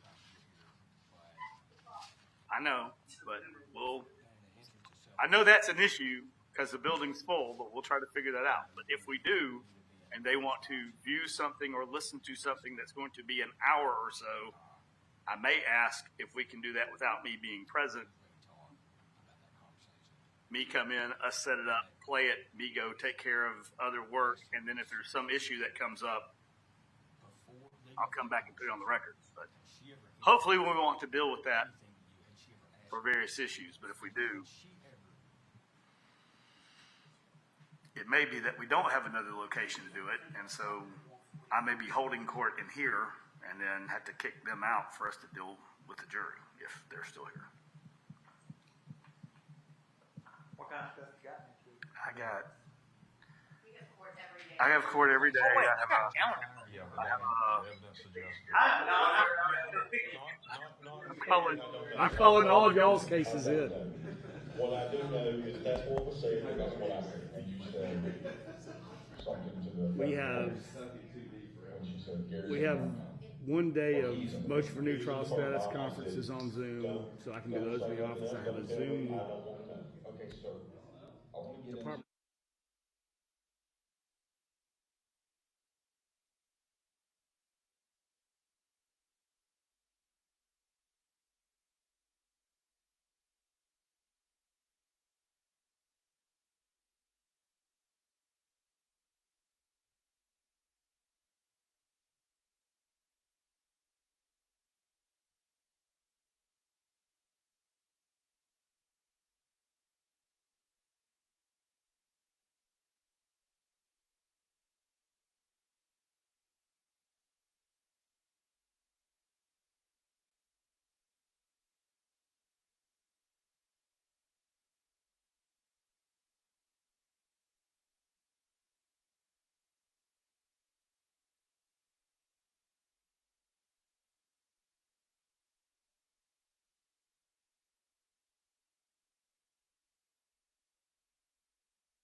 couple of questions. I'm going to go over those with you. I've spoken with the attorneys. As far as your questions 1 and 2 about emails and deleted emails and straight talk charges and whether a travel CPAP machine was ever found, the evidence is closed. You have received all the evidence. You will not be receiving any additional evidence. If that evidence was provided for you or not, y'all have as much information as you're going to receive. As same thing with 3, except that information on the device and pings for Google should be in the information you have. Well, so if y'all want to write down a note to try to further ask that information, it may be that you can't tell because the ID hides the phone number or what the device is.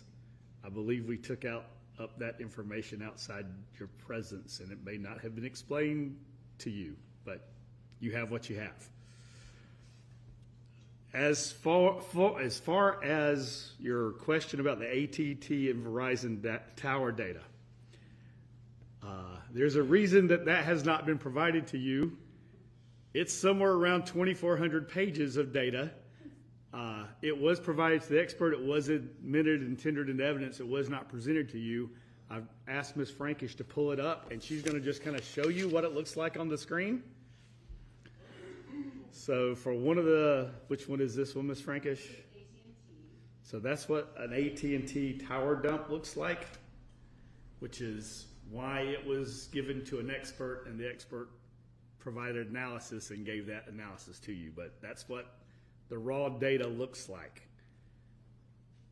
And then the Excel worksheets are Verizon towers. So Verizon puts it in a format that you can decipher somewhat more. And is broken down by their towers near the house.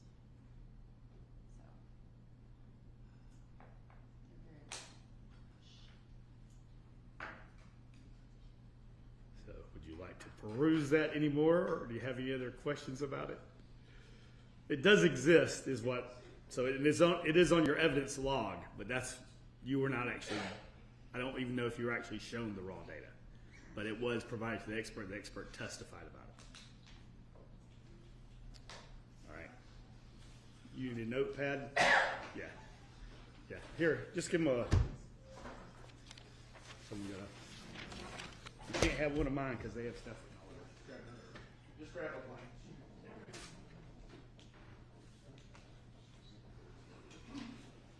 Now, as far as the phone call, we have the phone call with Rusty's interview with Pope. We have that queued up. We believe that the call that y'all are asking for in 1 and 3 are the same. If not, we have the full call pulled up between Melody and Rusty. That is about an hour long. Is that what y'all want to listen to? And do y'all want to listen to the full hour?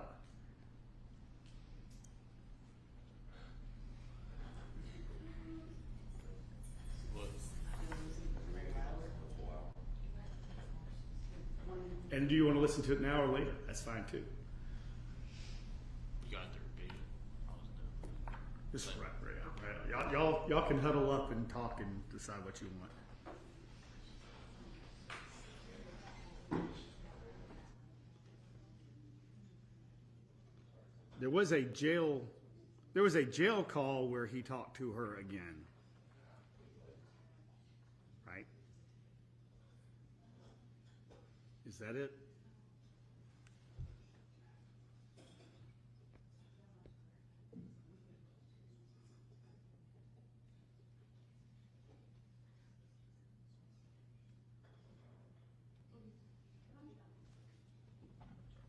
Yeah, you come over.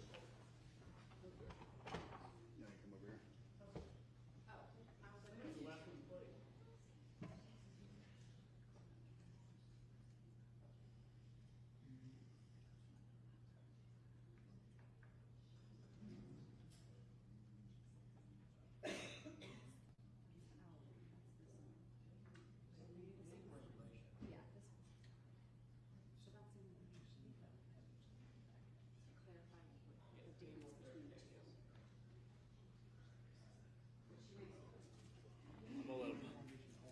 We'll let y'all huddle up and see if y'all can clarify what you're wanting, and then we'll see if we understand it.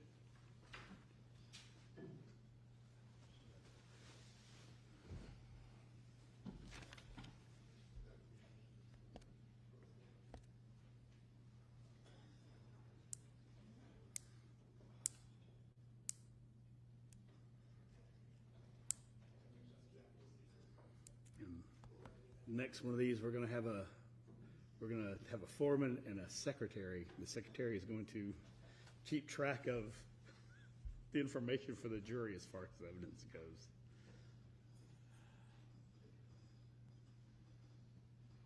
Like we do for grand jury.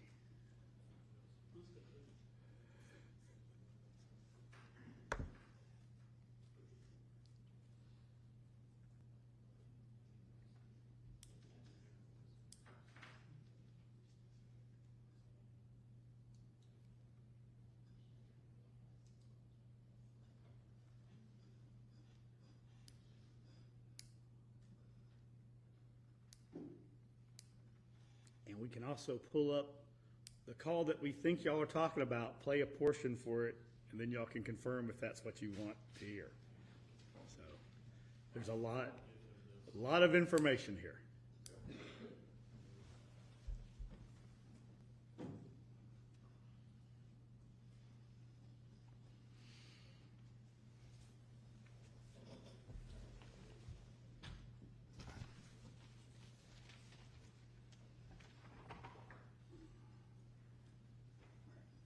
Summary data, they should have.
The raw data, we believe there was testimony as to the raw data, but what y'all received was a summary with slides of that, and y'all should have that in your, somewhere in your evidence. What's the witness name number?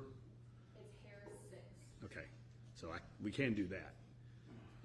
We have, because y'all have we have a copy of the index that we gave y'all somewhere around here. So if y'all have an issue like that, but again, you can say, can you tell us, you can give us in writing, can you tell us where this report is, or this document is, or this photograph?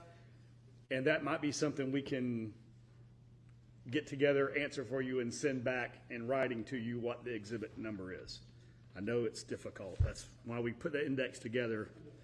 All right, we believe we know our belief is that the other call you're wanting is the hour-long phone call. We'll play that for you in its entirety, and then if there's another call you want, we will play that. Do you want to do other stuff before you listen to that? We're going to do the Pope interview now. if you want to discuss some other things before y'all listen to the call for an hour, or if there's something else you want to review, and then review that at the same time.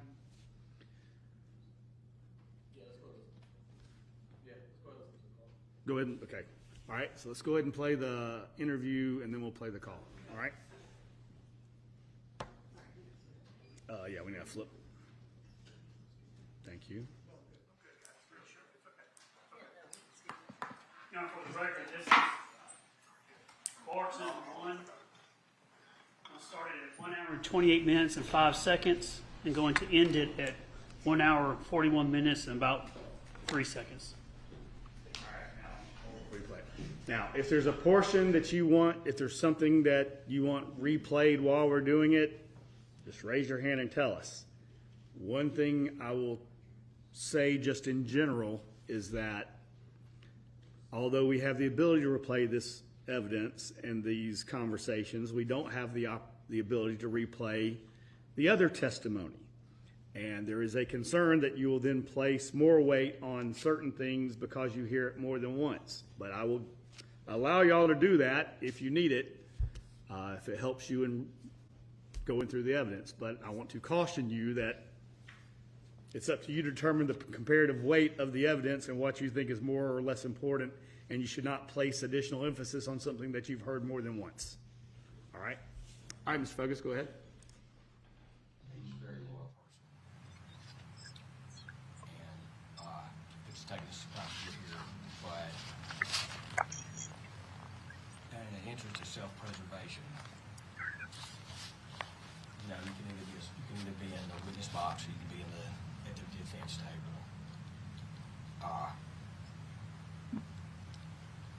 He was ready to talk about that conversation. But I asked him this before, leading up to that conversation. Had she ever indicated anything to you? Had she ever asked, had she ever given you any inkling or any indication that she intended to do him harm? No. I have never heard that. I promise you, I have never heard that. Okay. Before we start this, do you have any questions for me about anything? No. Can I just say a couple of things to you? Sure. It took us a while to get here, but nevertheless, that's just part of the business, and I want you to know that I understand your loyalty. And as I was telling him, it's quite refreshing because that's not present that much. But we did come up here for a purpose, and we came up here for this moment because not only do we believe it's a proper investigative technique, but we believe it's in your best interest. And as these things move out, sometimes they get ugly. And I think this is a situation that it might benefit you just to tell us about that. Also, I wanted to let you know what I told your lawyer, that I'm putting my name on the line too, because that's how confident I am in you and about what you're going to tell us. Okay. And through this process, we're not going to do anything to surprise you. And we kind of view this as you coming on our side of the table. Okay. And it may be uncomfortable, but I think it's something that needs to be done for yourself. I think a reluctant witness is a truthful witness. I would say that's a very strong and accurate statement. So at this point now, do you mind if to take a phase and ask you? Okay. Okay. Are you prepared to? I feel the best way to do this would be just to let you tell us what you want to tell us, and then if we have any questions at the end to fill in. Okay. Is that fair? Yes. Well, you don't remember when the call was, but you remember the call. Yes. I couldn't tell you. I honestly could not tell you the number of calls, the length of the calls, the time of the calls. Would you like some? Well, would you like to just start? I think a lot of this, I will tell you that I think a lot of y'all's trouble getting out of him is he's testifying from memory, and y'all know the details of his life. I understand that. So I don't think we actually need to go through the time. I think because I don't want you to think we're putting you in a situation where we're trying to trip you up at this point. Is that accurate? Absolutely not. I want you to. Could you maybe diagnose the first call that would be an interest to us, not the time or anything about what happened? I think there was only one conversation that is what you're looking for. Okay. Okay. Okay. And it was the last conversation. Okay. would it be safe to say there wasn't much talking after that? No. No, that was the end of the conversation. Okay. And is that the last time you've spoken with her? No. No, we but I just talked to her. Yeah. I talked to her I talk to her every day. But again, every day was just every day. So when that, let's talk about that conversation that you feel. Probably the last minute of the last conversation, she said, Gary is in the burn pile. No, she said, he is in the burn pile. And I said, what? And she said, he's in the burn pile. And I said, do not say another word and do not tell me anything. I do not need to know. Okay. And that is everything, period. You discussed with her.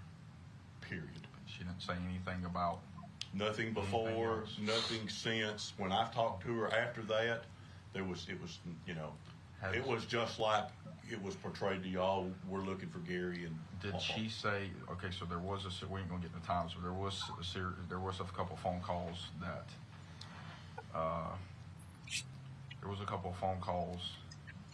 that was later than usual for y'all that night. Did she say anything about anything that was going on inside the house that night?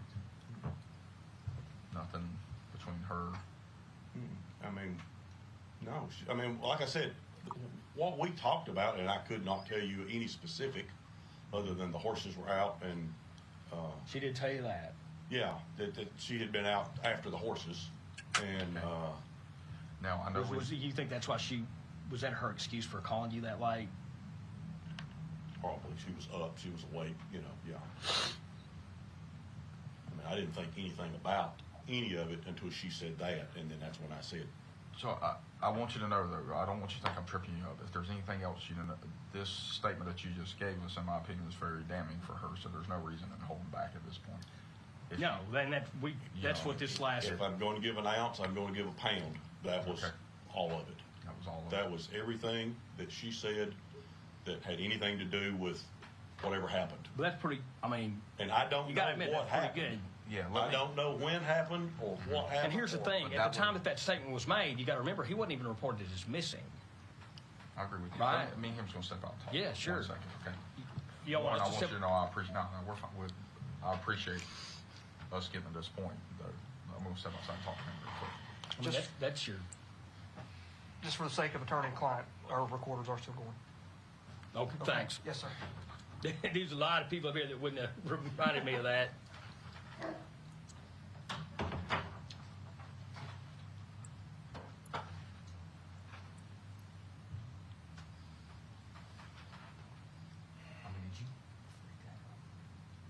You freaked out.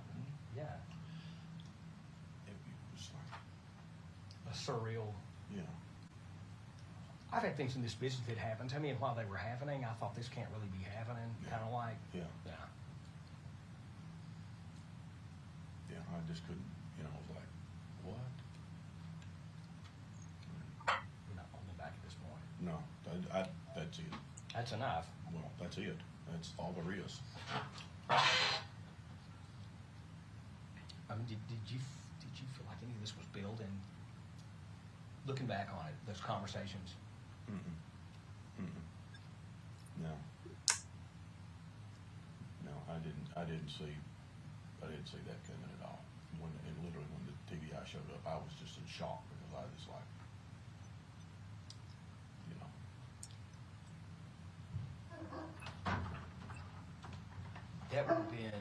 That would have been a couple of days after that. Yeah. Right. Yeah. That would have been if she talked to you on Wednesday morning or Tuesday night, and they showed up at Friday afternoon. The one for that day. Do we have specific ones for that day? Yeah, I'll explain it. You just say which ones you want. If you explain it to me. All right, so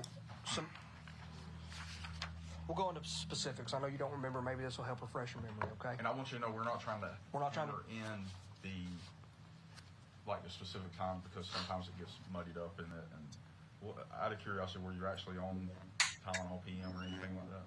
You were? Okay. And Crown. And what? Crown Royal. Okay. Would you say you were intoxicated? Probably had been. Were you groggy? Yeah. So that day there was. But I think he wants to make clear to y'all that this was pretty much the last thing in the conversation that was said. So he would have had time to. But I'm not trying to say, I'm not trying to say you're lying, because we're trying to build this foundation of trust, because we have had situations where we kind of caught you in. Well, and they don't want to get surprised at trial. They don't want some lawyer picking up something that. And Well, y'all want them to play the whole thing. Is that right? Or no? I think so. Okay. All right. Just for the All right. That's all y'all want to hear? Okay. I stopped it at 1 hour, 37 minutes, and 3 seconds. 1 hour, 37 minutes, and 3 seconds. Okay. And then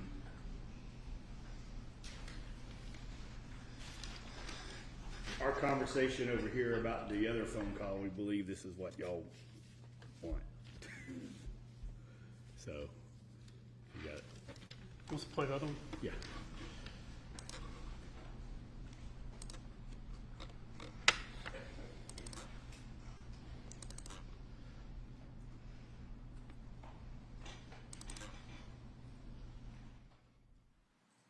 We only had one for that take, right?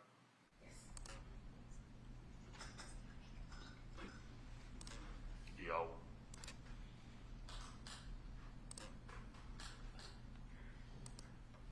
$58 minutes and 52 seconds. Here it goes. Who, Bobby? Yeah. Yes. Yeah. Got him. He talked to him and called me back, said he had talked to him. And? He said he basically told Bobby that he was a much better attorney than him, and it's a scare tactic, and we'll let it go at that.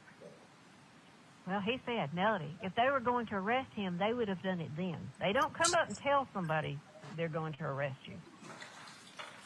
Which is true. I mean, when you wrap your head around it, that's true. And he said, Melody, if they can't arrest him, the TBI is going to have to go. He said, somebody from there has. They said that. They said that I would be arrested here, and then they would have to take me, extradite me to Georgia. Right. So, like Bobby said, then it hits the news here in Chattanooga and Nashville, and, Right. that's the first thing that's going to happen. Okay, I don't know whether he told him this, but Manny said that you all need to get any information that proves that you were in town at that time. I said, well, that they had already gotten from a grocery store that you had been at. They had gotten the footage there because they even knew what you bought. He said they need to. He said because we're getting to the 30-day mark now, and he said it's going to roll off. He said you all need to get that footage and anything else that would prove that you were there. Not somebody's word, but a proof that you were in town. Okay, I'll tell him that. Do you know of anywhere else that you were besides Food Line? Well, they've got a list that Bobby has a list of my credit card statements, maybe. Okay. He's got a list of where I was at. I wrote down and made up a timeline, per day of where I was, who I talked to, that kind of stuff. That right. From Monday to Thursday of that week, and Bobby has that. Right. Right. Okay.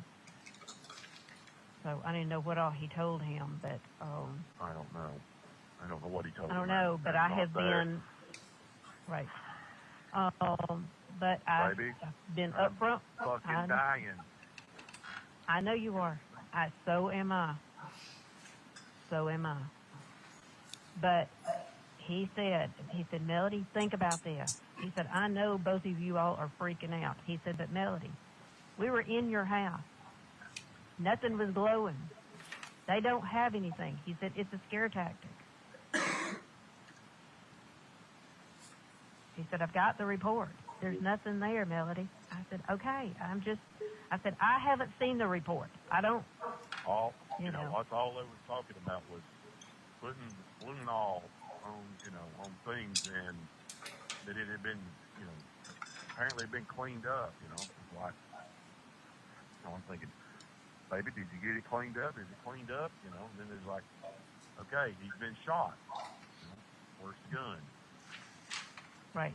I asked Manny, I said, Manny, do you have a report from the GBI yet that says that he was shot? He said, nope, they're not turning it over. He said, so that makes me think that it's a lie too. He said, remember, they will lie to you. They will lie to me. They will lie to everybody. He said, Melody, and I tell you, there's no gunshot. There's no gunshot. And you know that. I know that.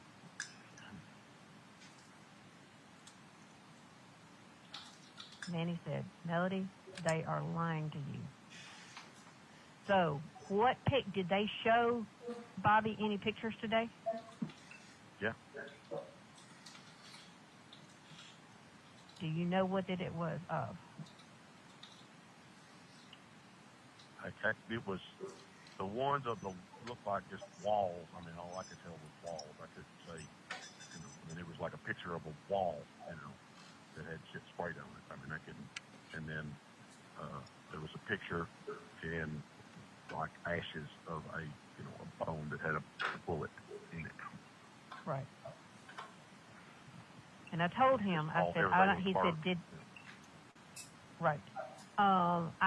He said, did they leave anything with Bobby? Do you know if they left anything with him? I have no Copies idea. of anything? I don't know whether I'm coming, going, or done went. I know you don't. I don't. Did they show them to you? What? Copies of these pictures. Yes, that's what I said. I saw a picture of a wall, or a couple of pictures of, a wall or walls. Right. And the stuff sprayed on, and then had a black light on it. And Okay. floating. Okay. Also have I'll have that. He said that more than he said, do you know anything about this Bobby Carter? I said, I don't. And he said, do you know if he's trained to look at that to know that what they're showing him is the truth? I said, I don't know that either. He said, Melody, they will also show pictures that have been altered. And they can do that. It's not illegal for them to do that.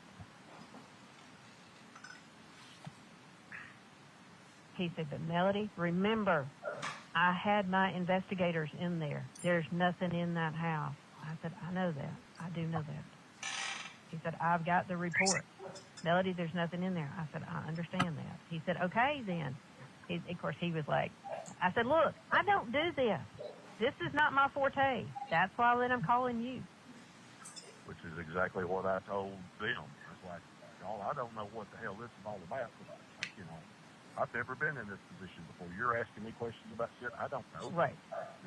Right. He said he wanted to know. He said, why did... Right.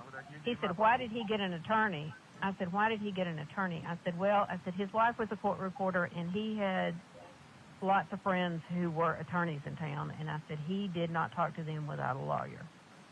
And he said, okay. That was he was trying to get wrap his head around everything. He said, but first of all, he said, how long did they stay? And I said, about 2 hours. And he said, Melody, I said, look, you can tell me all day long it's a scare tactic. He said, but I'm telling you how that they would have worked. He said, all they're doing is to try to get him to say something.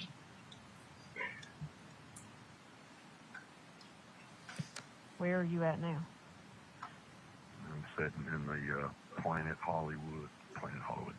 Fitness parking lot with 9 million other cars. Okay. When you've been to Martha Jane's house, did you take your truck over there?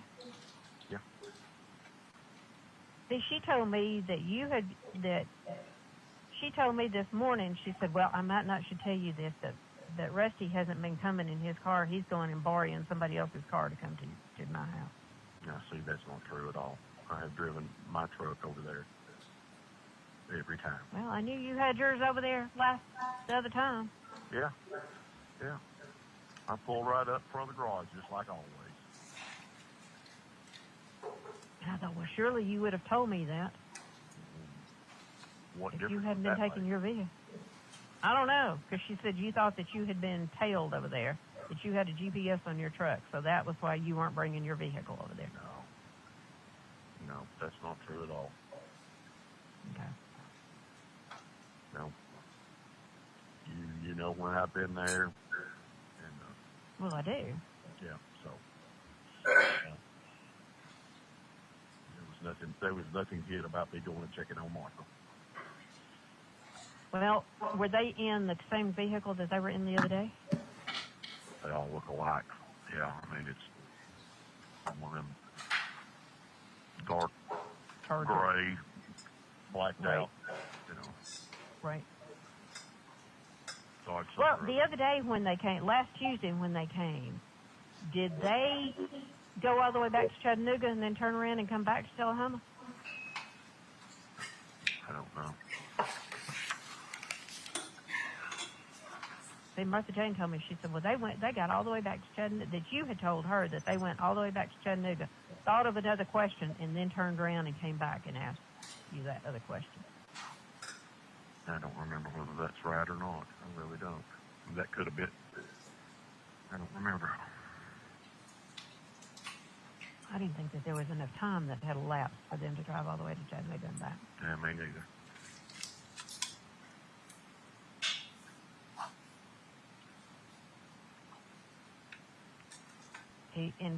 Manny, I'm interested to see what he's telling Amanda. But of course, Manny is going, because I told him, he said, are your two idiot sons still talking to him? And I said, I don't know, Manny.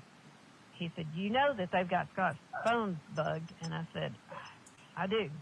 And I said, and we've tried to tell him that. And he said, I'm not going to say that, he said, but I think that they think that Rusty probably knows something and that they can scare him into telling you. And I said, but Rusty doesn't know anything. He wasn't there.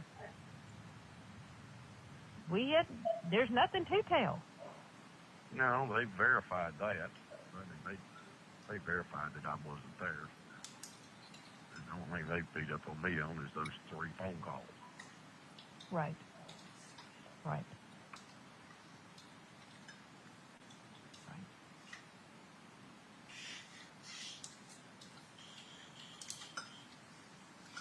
He said, all they're trying to do is scare you all. I said, no shit. Well, they're doing a good job of it.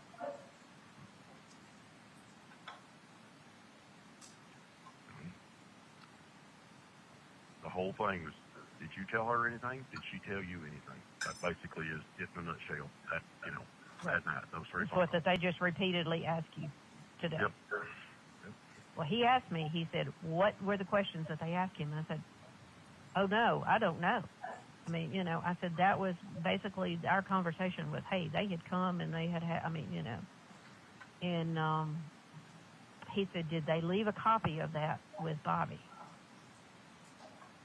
That I don't know. Well, that I don't know either. Mm-hmm.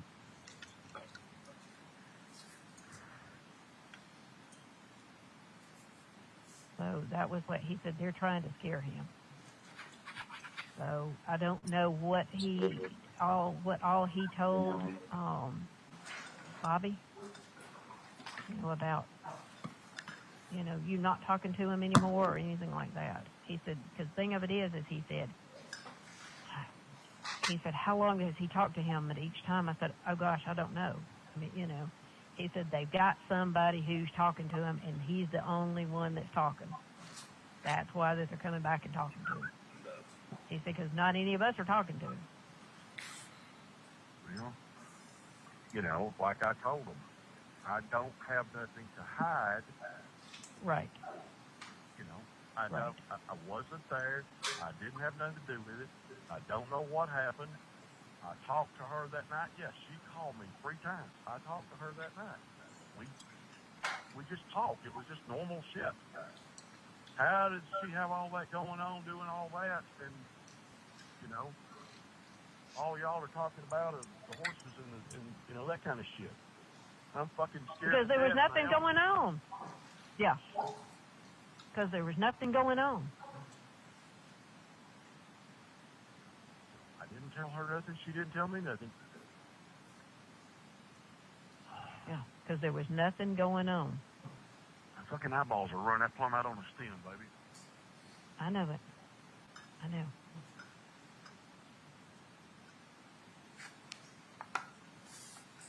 I know you were scared to death, and so am I.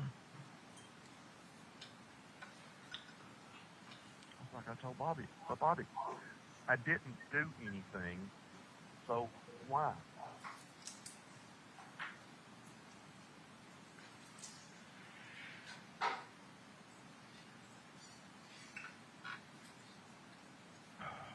Baby, are you sure the house is clean? Baby, there's nothing in the house. I'm telling you, there's nothing in that house.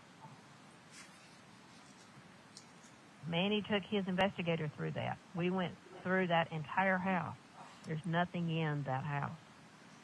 Nothing. I can assure you, there's nothing in that house. And here's the thing of it is, there was no gun. There was no gun.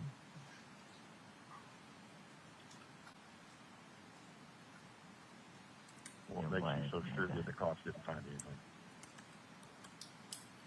Because there was no gun in there. Well, I don't mean just mean gun. I mean anything, everything. I mean the whole, blood, whatever. Because there was none.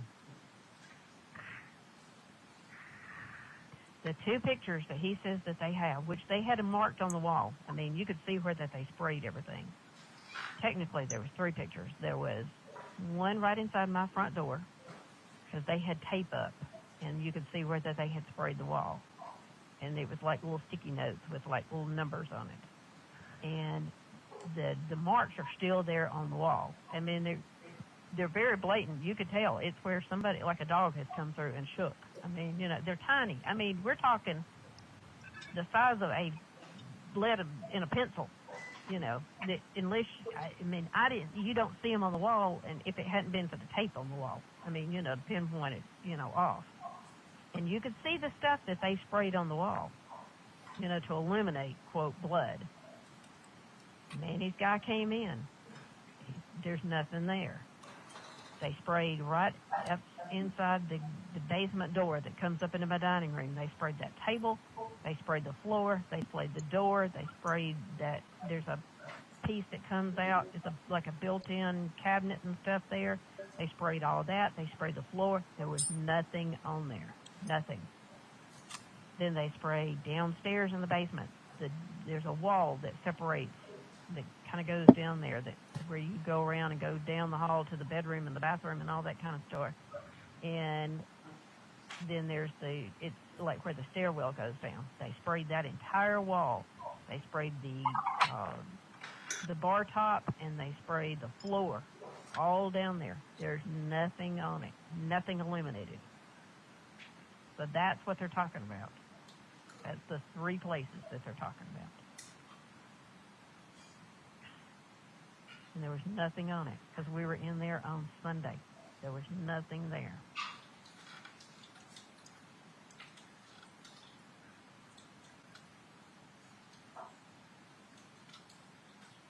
Was there anything in the 3 phone conversations about any of that?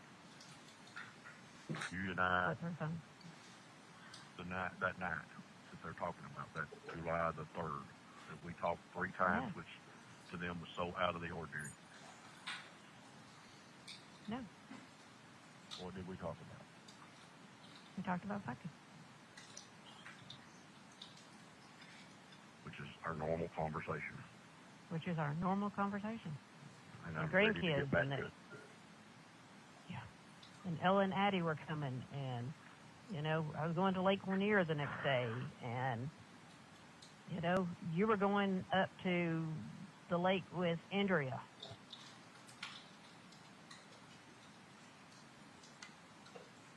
That's all we talked about.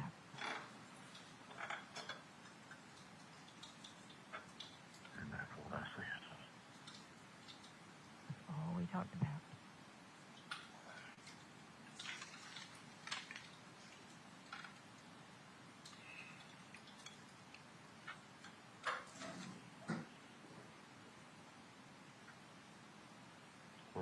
But I honestly, in my gut feeling, I think that you are the only one that they've been able to, quote, talk to. They're not talking to anybody else, as far as I know. I mean, they could be talking to Chris and Scott every damn day, for all I know. But that's what I'm thinking, is that you are the only one that they're talking to, and they're trying to scare you into saying, hey, she did it. I mean, that's what Manny said. Do you trust him? I said, I trust him with my life. He said, then okay. He said, then... Baby, do you know who did it? Who killed him? No, I do not. No. I mean, somebody killed him. No. No. Who could have done it? I don't know.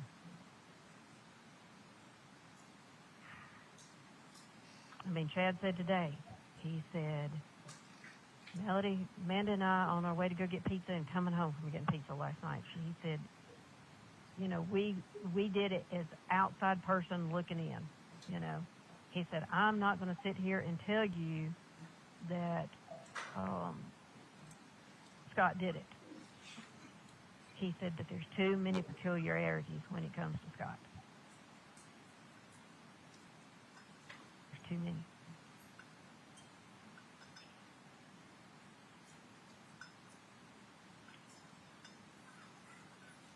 But Manny's right. You're the only one that's talking to him still.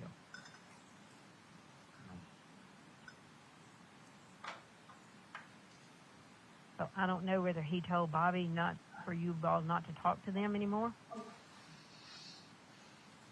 I haven't talked back to Bobby yet. I had wondered. Maybe do you think if Scott did it, that would you have not heard it? Known it? I mean, Okay, let me tell you this, and you tell me whether this is correct or not. Back some time ago, we had a goat that had to be put down. She had given birth. I had worked and worked and worked with her, and I finally got the little baby delivered, and of course it was stillborn. Well, she never really quit bleeding and, you know, whatever. And she was, I mean, you know, and Scott put her down. And he told me he was going to put her down. And I said, oh, let me leave. Let me, before you do that. I don't want to be here when you do that. Well, later on, he came over there and he said, well, I'm fixing to do away with that goat. And I said, you didn't put her down. He said, I walked up and put the gun right up to her. He said, in that way, there is no noise. True or not true? I have no idea. I have never done that. So I don't know. Well, we're not going to Google it. No.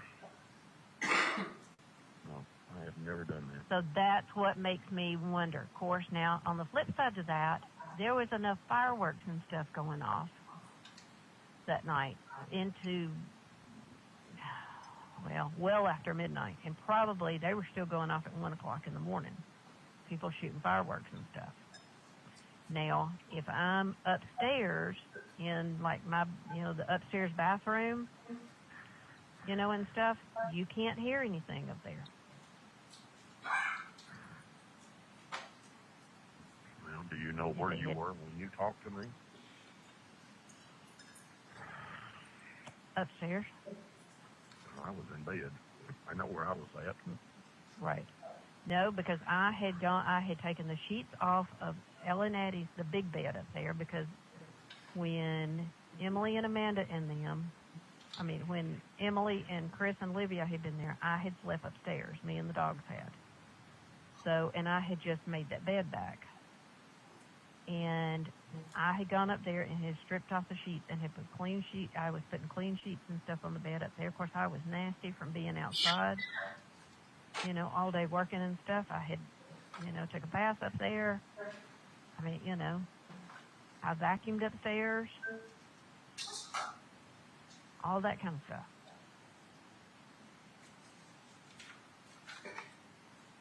Of course, Manny still believes that there is no gunshot. He thinks that that's all coming from the fact that Scott told him there was a missing gun. Which Manny wanted to know. He said, have they asked in any of this time to see any of your guns? No.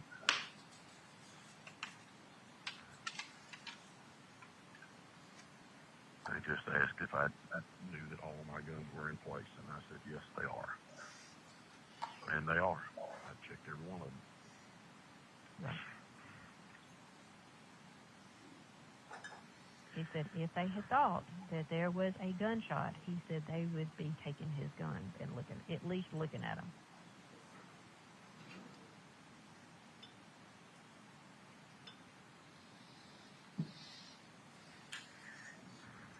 I said, well, they're doing a good job of scaring the shit out of us. I think that's true. I can't even fucking breathe. Oh, I don't think I breathed from the time that you Good day called to and have your said you were heart going checked, down. isn't it? Seriously. Hell, I think we're having ours checked on how did they end it? I'm asking all these questions so when I talk to Manny again that I can tell him what did they, Did they just get up and walk out? What did they do?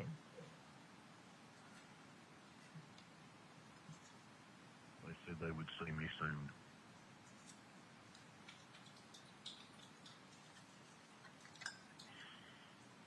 How were they dressed today? Polo shirts. Okay.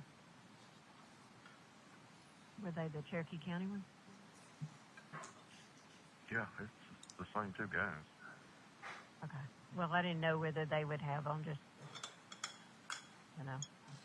Last time What's they the had Cherokee County they one? had on suits. These were polo. Right. Oh yeah, they had like an embroidered badge, I guess, on their polo Right. shirts. Right. Stop. Hold on. But like I said, Melody. Yeah.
specific information, but it's on the call log, so you can show that. The portion of the phone call that I believe y'all want is later in the phone call, but we were going to play the whole call. So y'all want to keep listening to it? Or do y'all want to try to skip ahead to a portion of it? All right.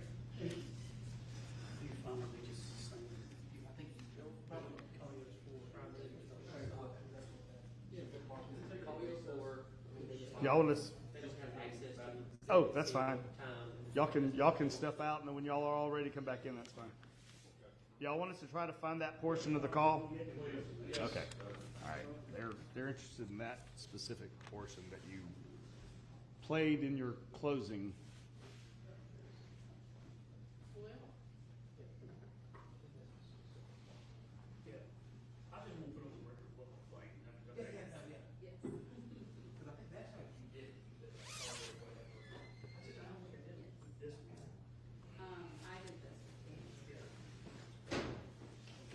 Well, the tractor's not the right word for it. Can I just put on the record?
All right, guys. So let's talk about what's going on here. Let's talk about it. So, what does it? I see some of you in comments are worried about what's going on here with this. I'm not.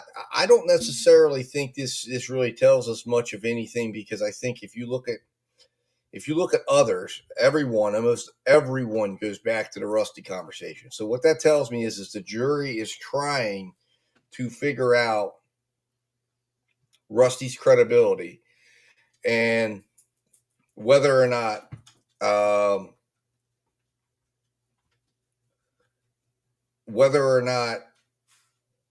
he, that was to be believed. And I think when you're listening back to that portion of what we just heard, and it brought me back to the moment when I was listening to that, and I thought it was interesting because she was very convincing in the idea that she didn't think that there was actually a bullet, or that there was not actually gunshots, and that is something that could be a big factor in how they conclude this case and what they think is going on with the case. Because if they think that she actually didn't know he was shot, then we could have a complete not guilty straight down the line. So I don't look at this as anything saying one way or the other. I think that it's one of two things. It's either there's a couple of people back there that are saying, hey, listen to this, listen to Rusty's statement, he would have never been able to know this, and people are raising concerns and they're trying to play it back, for the purposes of trying to sway the people as to the credibility of Rusty and saying, see, because you could look at some of that in there as she's playing Rusty. that she's like trying to convince Rusty, like, I don't buy into the whole idea when he says, well, what were you doing there? And she says, well, it's 11 o'clock at night and she's up there sweeping and doing things. Now I could see her maybe getting the beds ready, knowing the grandkids are coming tomorrow.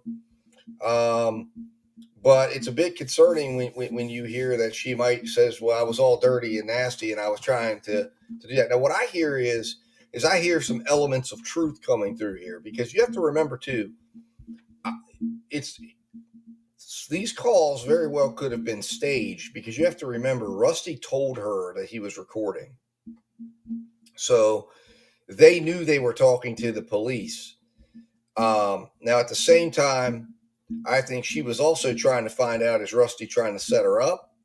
So I think she would be feeding Rusty this stuff to try to throw him off her path, which again throws all sorts of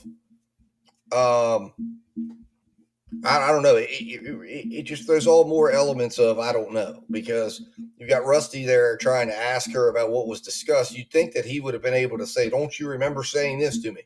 Don't you remember saying that to me? Don't you remember this? This could have just been an outlier call because her grandkids were coming in. Her grandchild was in town and she was up late. The horses got out and whatever. And they really didn't talk about anything else. Now, I guess, you can almost hear that. I think the portion that they want to play back, that's the real nuts and potatoes of it, is somebody back in that jury room. And again, they haven't played it yet, but I think there was enough played that there was some enough for them to discuss. But remember, the part they want to play is the part where he says, don't you remember telling me he was on the burn pile? And she says something to the effect of, yeah, I remember saying that, or something like that. And that's what was played in the closing argument. So I think there's people back there. I don't know. It could be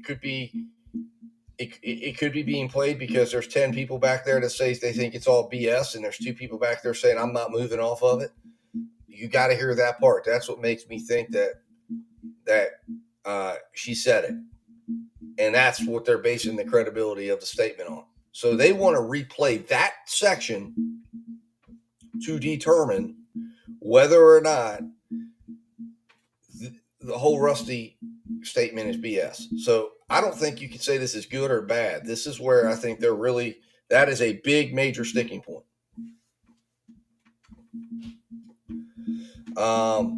Marjorie Smith says, if you've been working in the yard in Georgia in July, you're going to need to clean up. Oh, no question. But I'm saying that she's talking about taking showers and stuff right after a time when we think she could have been shooting somebody. So that's not exactly helpful necessarily if the jury's looking at this and saying, well, she's talking about how she was all nasty and dirty. I absolutely understand. If you're in July, you're out in the yard working in West Virginia, you're going to be nasty and dirty, especially if you're on like a farm like she is. But I'm just saying, it's kind of not the thing you want to be talking about, to say, yeah, during that time I was getting a shower and cleaning up, I was all nasty and dirty. Well, yeah, it could be because you were out there shooting your husband and rolling him down to the burn pile and you were all sweaty. That's what everybody thinks she was doing between 10 and 11. But I think there's a big debate back there in that jury room, just like there is out here, about whether or not she actually said it or not. And whether or not Rusty was making it up. And I think what they're saying is there's people back there that are saying it's not a debate. She admitted it. And then there's people saying, no, she didn't quite admit it. She said she didn't. And that's why they want it played back. So I guess we'll find out when they finally get that portion, because it's coming up. They're going to be bringing them back out once they find it. And then they're going to play it for the jury, and we're going to get to hear it. And once again, we're all kind of get to make our own decisions on it. So, but I still believe, again, there's sections of this. She sounds very convincing to Rusty when she's talking to him about playing dumb on the gun, playing dumb on, oh, nothing happened. I'm telling you, nothing happened. And then she tells the story about this goat that was off and you wouldn't have heard the gunshot. How would you have not known? Listen, she wasn't going to give it up. But one of the things that tells me she's working with Scott on this that I thought was telling in there was when she said, "We've been trying to tell Scott they're tapping his phone, but he's not listening." Here we Exhibit go. that we started Hold on. playing prior to the brief break is Collio's number 4, State's Exhibit, which is a call from August 2nd, 2018. We played the first, and I did not write down the timestamp that we stopped it. It was about 30 minutes, 20 to 30 minutes. And now I'm playing it from timestamp 43:56.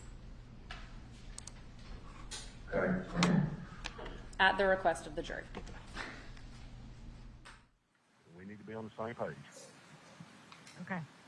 All right? And so I don't want to be confused. But I remember you telling me he's on the burn pile. Mm-hmm. Were you lying about Scott? Scott, I mean, you think what? You tell me what happened. I can tell you that there should not have been as much damage as there was done. I don't know what that means. That body should not have been burned up.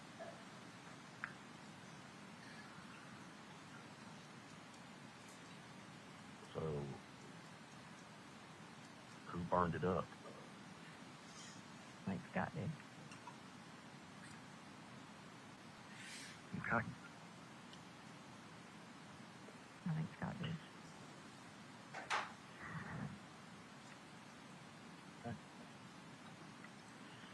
Like Amanda said, I think that that Scott had the perfect crime, the perfect whatever, the perfect, Except you saw him there, so did you try to not get Scott in trouble?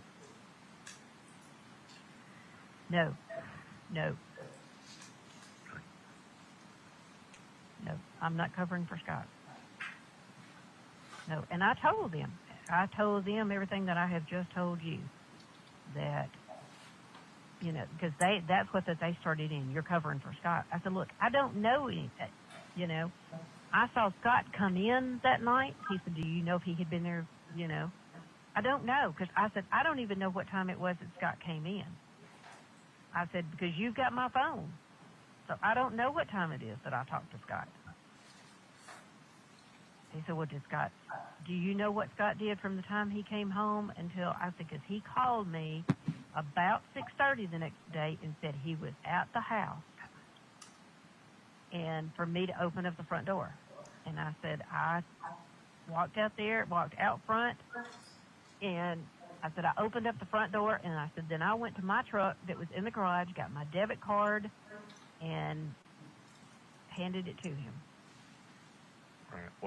What I'm saying is that night, the 3rd, that we supposedly talked, so much, and you said he was on the burn pile.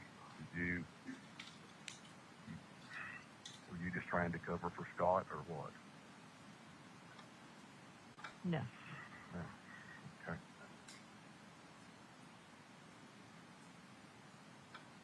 Now, I honestly don't know what Scott did or anything. I don't know. Do I have speculation? Yes, I do. Okay.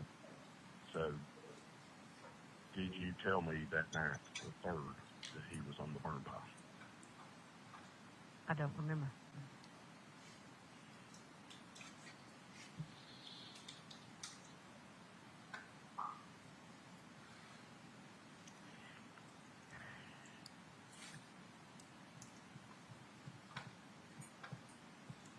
I think all that I remember saying to you is that Gary has started the burn pile. Okay.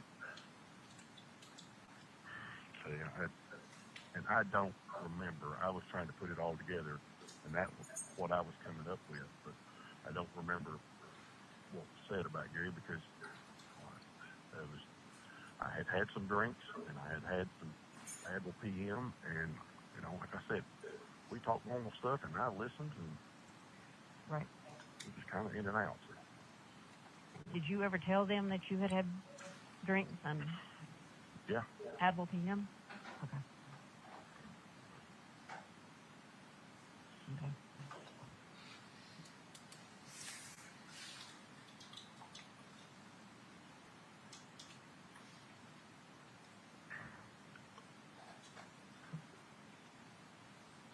Well, I guess the thing of it is, like Minnie said, don't give them any more information than, you know. Of course, they're not going to be talking to me. So that's the thing of it is, as Minnie said, he's the only one that's talking to him. Well, we think that he's the only one that's talking to him because not any of, you know, us are supposed to be, you know, talking to him. So, you know, she said that's why that they're, you know.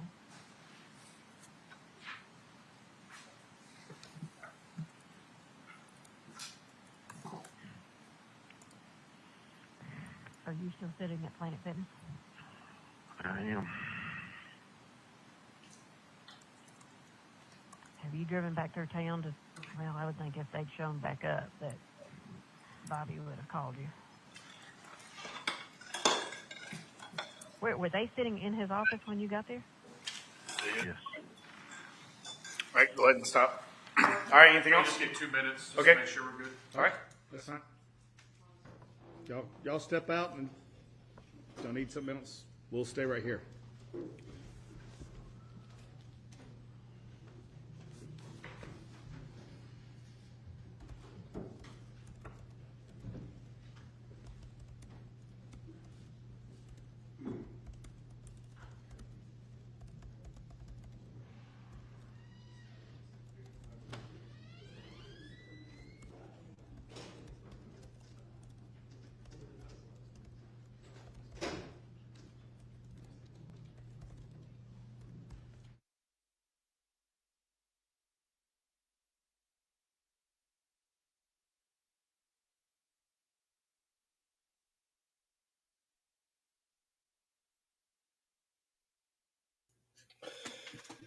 All right, guys. So listen, I'm going to pull this comment up. So this is exactly what I'm saying. And this is, again, I don't know if it's going to fly right over the jury's head. And they're not going to care because they're going to look at it and say that she said the burn pile was started. But the expert, you're correct, Marjorie Smith, if you go back and you play back the testimony and you look at the defense, this was a state expert, said that the fire had only been started, no more than 24 hours before the 5th. So, you know, again, this is what I'm working back from. So if that's true, okay, then what Rusty's saying is garbage. What she's saying in that phone conversation is garbage, and they're all lying. And they're all manufacturing this conversation because Rusty's told her that she knows that they're on the that they're recording these conversations, and we can't discount that possibility that that's possibly what is happening here, because we know Rusty told her that he was taping her, and that their conversations were being taped. So this would have been a perfect time for them to clarify that statement, which is what they were trying to do, I think, which was to say that he didn't say he was on the burn pile. He said, or, you know, on the burn pile could have meant that he's out there starting the burn pile and starting it up.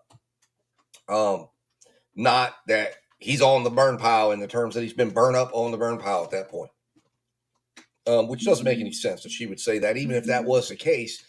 So we know that a burn pile happened sometime prior to the 5th, after the 3rd.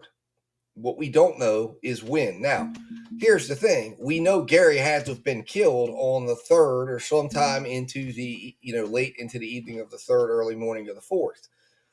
Again, there's a scenario that we could say, I mean, one of the things that the defense really pounded home on their cross-examination of Scott was how concerned Scott was and the family had become of Gary's love of burn piles, and how he had, you know, Scott was very stressed out when his father would play with fire.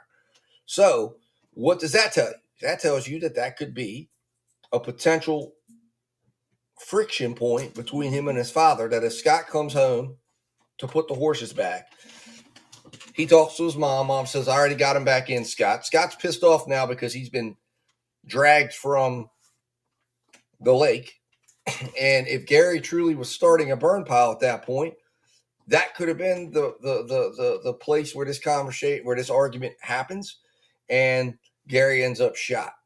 It's also possible too that, again, Melody did this. Scott comes home, and together again, which is what I believe, that there wasn't a burn pile yet at that time, and that burn pile didn't get going until the next day. Now, I think Gary intended for there to be a burn pile. I think that Melody was, if anything, if Melody was mentioning that burn pile, it was because she was trying to lay down the, I guess you'd say, lay down the groundwork to making it seem like Gary fell in that burn pile, if that was what their plan was going to be, to dispose of the body. But here's the thing. This jury's listening to this. And I think, I mean, if you're listening to it like I'm listening to it, the problem we have right now is we don't know. And I don't think that comment, I think that if there's a juror back there that says, oh, that was a damning statement, I think everyone should hear and say, or should be thinking to themselves, how damning was that really?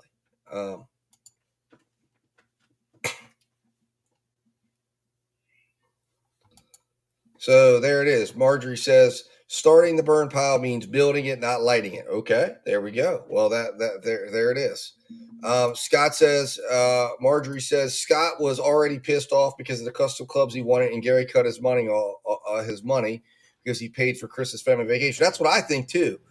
I mean, there you go. That could have been an issue between them, that he went down to talk to him about that. Okay. And things got heated. 50. All right, here we go. We're going back. I can't get it to 56. I can't get it there. Okay. No issue. Listen to me. Okay? Okay. We need to be on the same page. Okay. All right? And so I don't want to be confused. But I remember you telling me he's on the burn pile. Mm-hmm. Were you lying about Scott? Scott, I mean, you think what? I don't. You tell me what happened. I can tell you that there should not have been as much damage as there was done. I don't know what that means. That body should not have been burned up.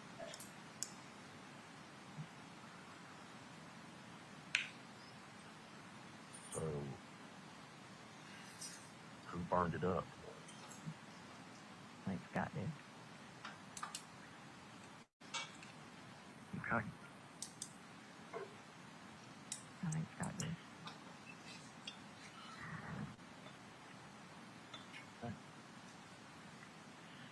Like Amanda said, I think that that Scott had the perfect crime, the perfect whatever, the perfect, Except you saw him there, so did you try to not get Scott in trouble? No.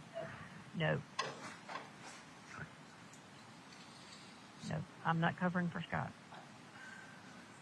No, and I told them everything that I have just told you, that, because that's what they started in. You're covering for Scott. I said, look, I don't know anything, I saw Scott come in that night. He said, do you know if he had been there, I don't know, because I said, I don't even know what time it was that Scott came in. I said, because you've got my phone. So I don't know what time it is that I talked to Scott. He said, well, do you know what Scott did from the time he came home until, I said, because he called me about 6:30 the next day and said he was at the house and for me to open up the front door. And I said, I walked out front, and I said, I opened up the front door, and I said, then I went to my truck that was in the garage, got my debit card, and handed it to him. Right. What I'm saying is that night, the 3rd, that we supposedly talked, so much, and you said he was on the burn pile. Were you just trying to cover for Scott or what? No. No. Okay.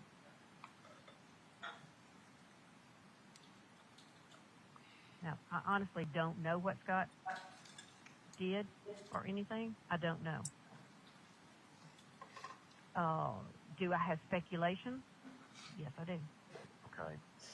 So, did you tell me that night, the 3rd, that he was on the burn pile? I don't remember.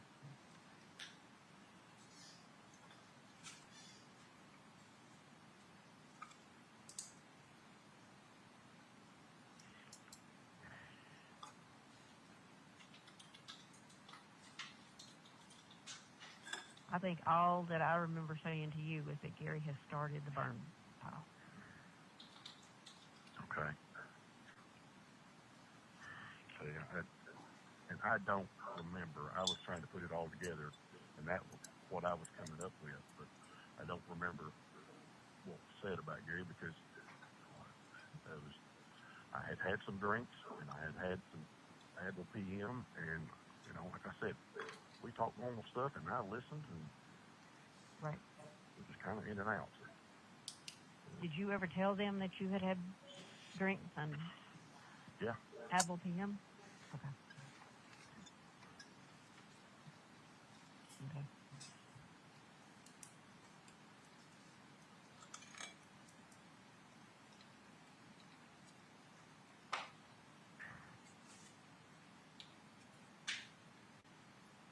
Well, I guess the thing of it is, like Manny said, don't give them any more information than, of course, they're not going to be talking to me.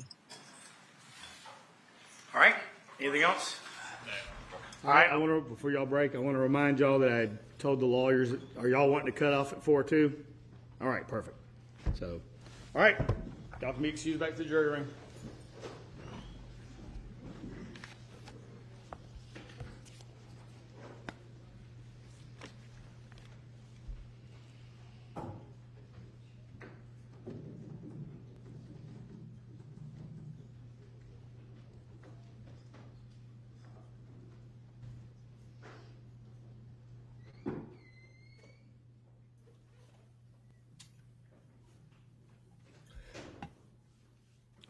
Kind of got a little loosey-goosey there. Anyone want to have any objections to what we did? I don't think it was a better way to do it. All right. I was going to say loosey-goosey now. Okay. That's a legal term. All right. We'll be in recess.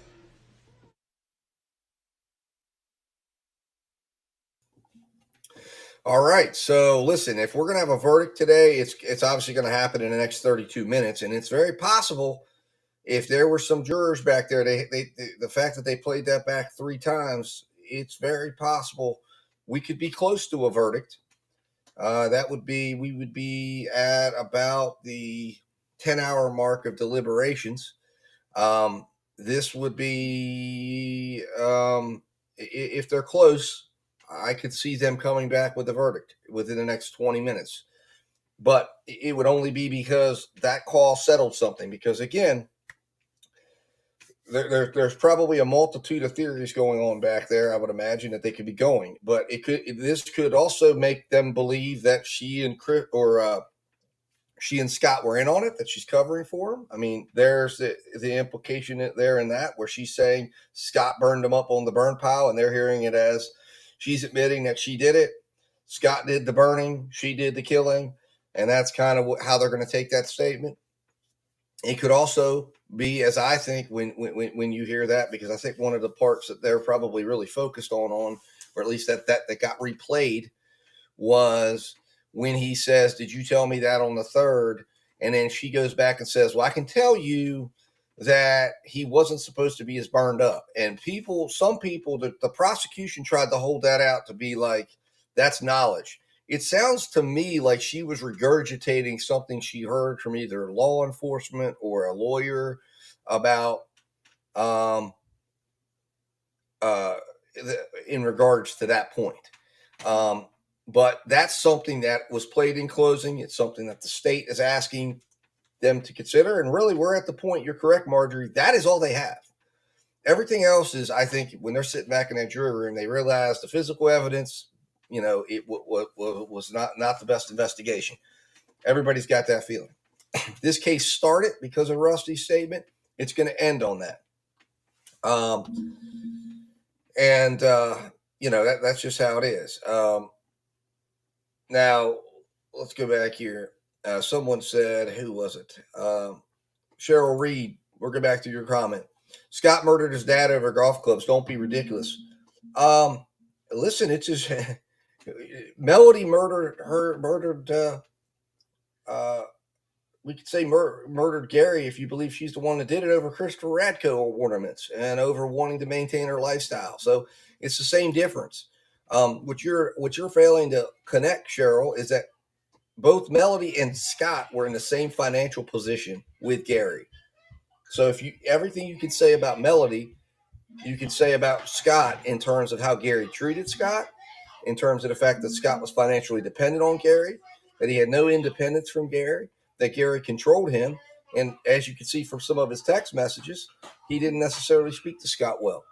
And what you have right now is Gary pissing the entire family off because Chris, known to have, again, and you saw the messages, I believe there were messages, I could be misremembering this, but I thought at some point there were text discussions even between Scott and his mom about Chris stealing money. But I know the whole family knew about those accusations. So in my opinion, that's not ridiculous.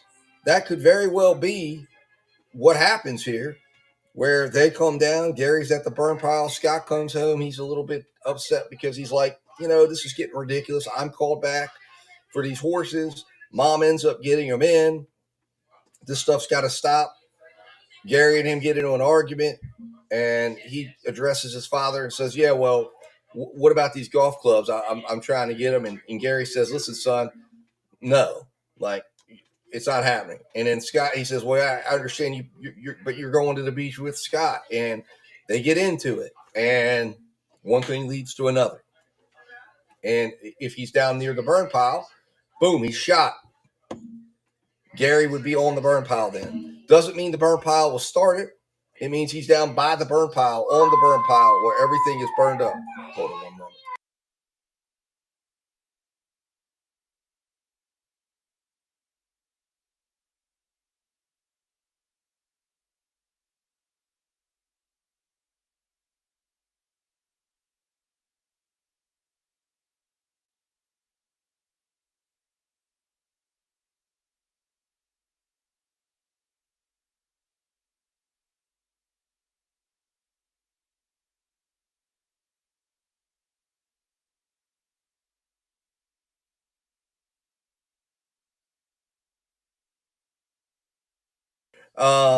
So, to me, that's what this comes down to.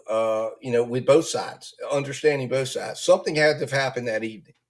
And then you could also have this conversation between Rusty and Melody happening over her saying Gary's down at the burn pile, and maybe she doesn't hear him shot. But the bottom line is what we also have to look deeper to, and this is the part that I think that, again, why she has to be involved. Okay. Someone's walking that phone around the property in the morning, and it ain't Gary, because we know Gary never wouldn't sleep without a CPAP. Okay. So that phone call that the jury's relying on and listening to, and everyone's listening to, I think it was staged. I think it was staged in a way for her to explain away Rusty's comments, because she was concerned that what Rusty had said would hang her, just like she told him at the jail. Said, you got to stop talking, Rusty. You're going to hang me. Because I think that's what they concocted when they weren't being listened to. And they said, all right, well, you call me, we'll start talking. Now, did they do it great? No. Did she answer great? No, but she kind of goes off. That's why I said that the answer when she says, he wasn't supposed to be burned up, I think she didn't necessarily quite understand what the question was at first or something. For some reason, it triggered her to say that. But then she goes on to explain the whole thing with about, well, he shouldn't have been so burned up. That just screams to me that that's either something she was told by law enforcement, something she was told by Manny, or something she was told by someone else. The morning the phone was walked around was on the morning of the 4th. It was starting. Melody calls Rusty in the morning at like 6 o'clock. She has a 30-minute conversation with him. Scott comes over, gets the debit card. Scott leaves. And we know that because they show that he leaves and ends up in another quadrant of the cell phone deal there. Goes to play golf. During that time, Gary's phone starts moving from the house to the burn pit and back, and then eventually makes it back. I don't know. It's kind of all over the place, but it eventually makes it back into the house. I think the defense attorney is making a good point, which is those things can sometimes not be pinpoint accuracy. But it was showing that the phone was moving all around the property. Now, it's possible. I've also had my phone. I mean, I've looked at it. At least when I'm looking at Find My, I've checked on my kids to see if they're home or whatever, and I'll see the damn dot like out in the yard, and I know they're not in the yard. They're in their room. Well, Marjorie Smith, she was with the girls in the evening. Melody, we're talking about in the morning on the 4th, from about 6:30, 7 o'clock in the morning until about 9:30, 10 o'clock. The girls were not there. She was in the process of working, of agreeing to go to the beach with Amanda. Scott was golfing, and that's why I've said that indicator, again, this is what, when you look at these things that only certain people could have been present to do, unless there's a third party involved that we don't know. But if the only person on that property that's known to be on that property is Melody, and that phone's moving around, and we have to assume Gary is dead based on the lack of connecting to the CPAP, and she's up near where the burn pile is, whatever happened near the burn pile, she would be aware of. Whatever happened that previous night, she would be aware of. Now, this is why the jury, I think it's funny that they're focusing so much on Rusty, because, see, you have to remember the jury heard all of this in like 15, 16, 17 days. And this is the difference between us having access to playing things back, replaying things, and being a juror who's been sitting on a case that went into a multi-week case. As a juror, you are required, and this is how they want juries to be, to have your present sense impression of the moment.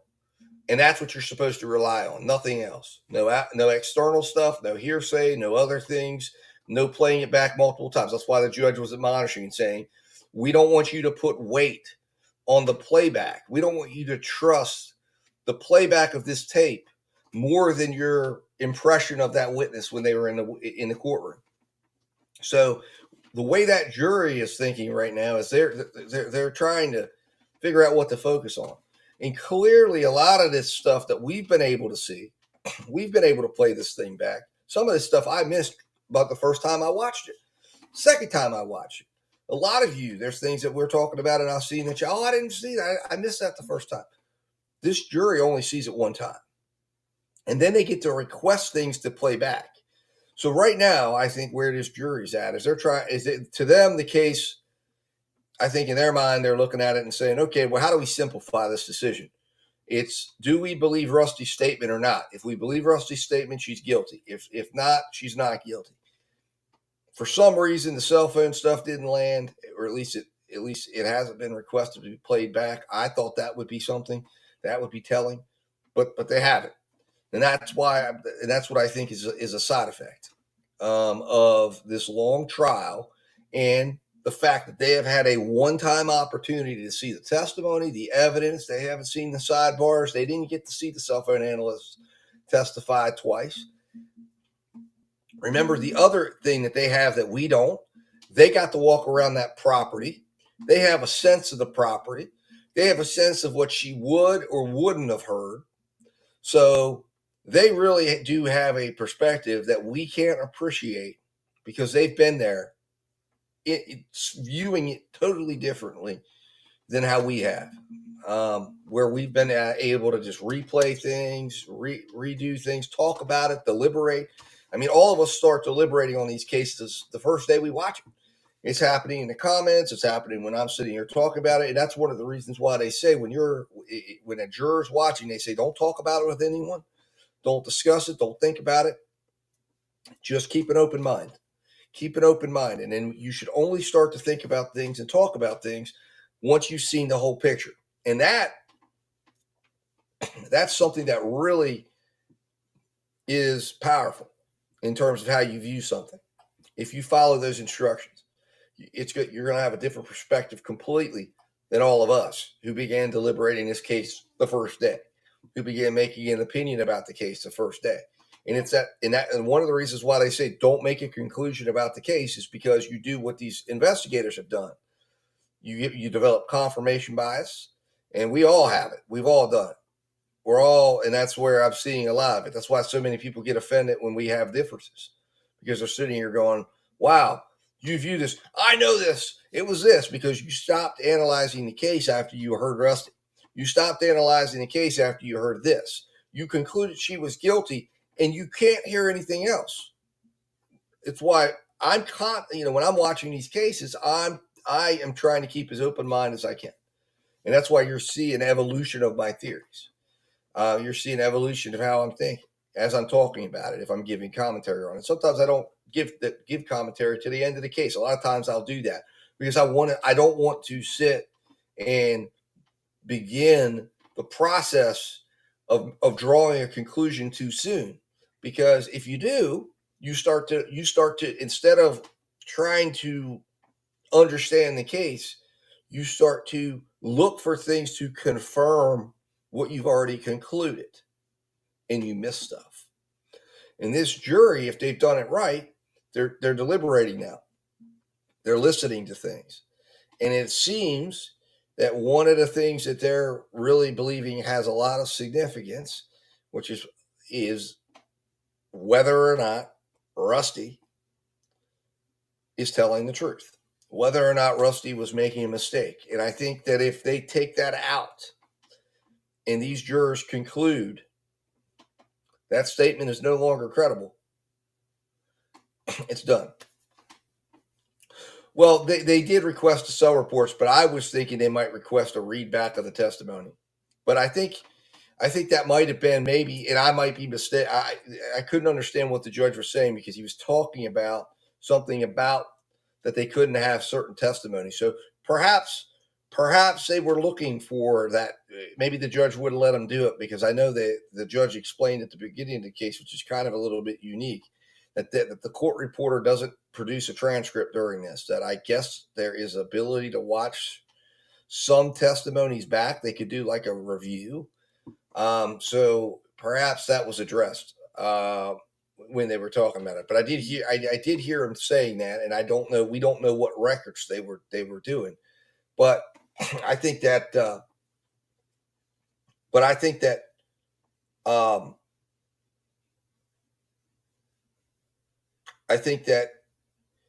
this is coming down to, at least right now, it sounds like, given the fact they played it. Remember, they left. They came back and requested it again. And that was why the judge said, well, we kind of broke some rules. And the defense said, well, I don't think we could have done it any different. Because, there's concerns whenever you're playing things more and more for juries. Because what you don't want them to do is get too hyper-focused on that recording and say, okay, well, everything depends on this, because everything doesn't depend on that. You've got to look at the entire case. But in a case like this, the entire case really is whether you believe she said to Rusty that night he's on the burn pile, what that meant.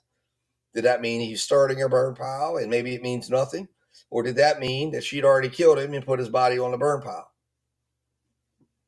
Well, Marjorie Smith, that's where everyone should start. Because you have to start there if you're doing it correctly. That's where I start at, because they're presumed innocent.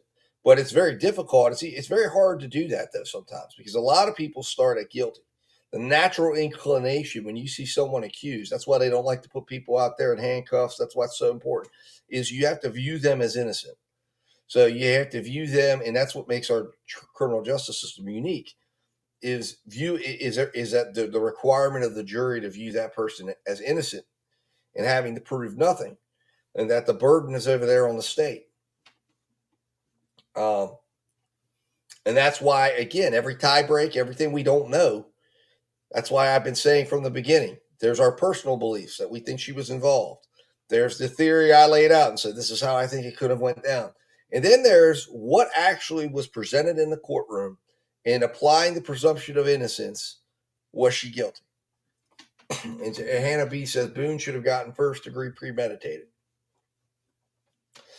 There's a case that could be made there, and that comes from those text messages, because those text messages, I think, very well prove that she might have been planning this and, set that whole thing up to get him in the suitcase and then zipped his ass up, left him in there.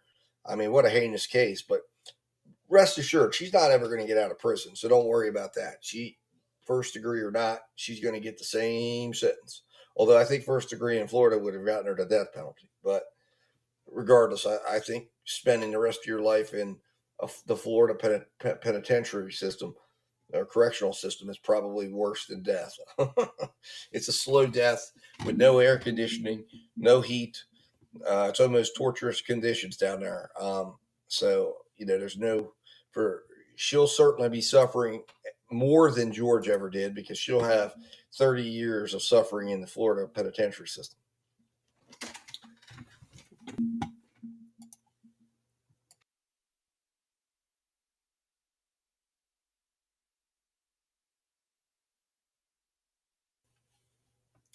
All right, so our poll right now says less than 6 hours. Well, that's already been defeated. So right now, we're just going to throw the 24 into the 6 to 12 now. So we have roughly 63% out there believe that in 6 to 12 hours, so sometime in the next two, because about 4 o'clock, we will have been going. Well, let's see here. They will have been going, I guess if you take lunch into account and they got there at 9. So that would be 7 hours minus lunch. They've been going 6 hours yesterday. So we're about 8 hours. So sometime in the next 4 hours, it will be expected a verdict will happen. Now, we know they're quitting early today at 4 o'clock due to Halloween. And that's when we're going to quit, because I've got Halloween to do too. So if a verdict doesn't come out in the next 12 minutes, then we know we'll be back tomorrow. Mally Swift just became a member. Congratulations, Mally Swift, and thank you for becoming a member. That's amazing. Thank you very much. Really appreciate that. Welcome. So,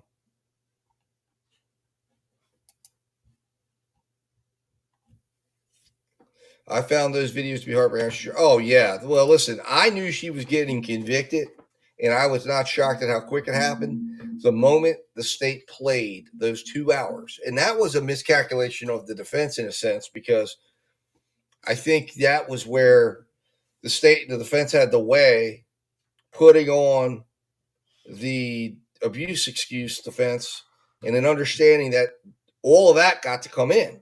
And that was devastating. And to me, I went from thinking of him as an abuser to saying she was the principal abuser. He was reacting to how she treated him. Now, he was a drunk that was probably difficult to live with.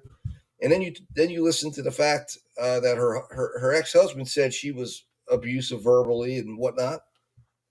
And it gave you a totally different perspective on things.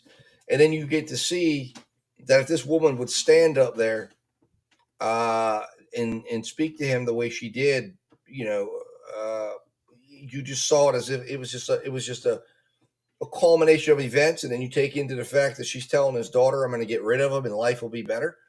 I mean, it is no wonder that they convicted her as quick as they did.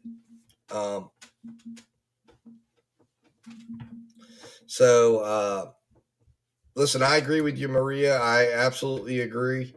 I think that is that he is. I think this is a package deal here, whether Melody admits it or not in her conversations with Ruffy. But we'll see what happens. So we've got about 10 minutes left, guys. I don't think we're going to get a verdict today. I think we're going to be back tomorrow on Verdict Watch, and I think it's going to be interesting. So I don't know. I'm going to do it. We'll do a quick poll here. We're going to end the poll we got, and we're going to do a very quick little poll. Hold on one second.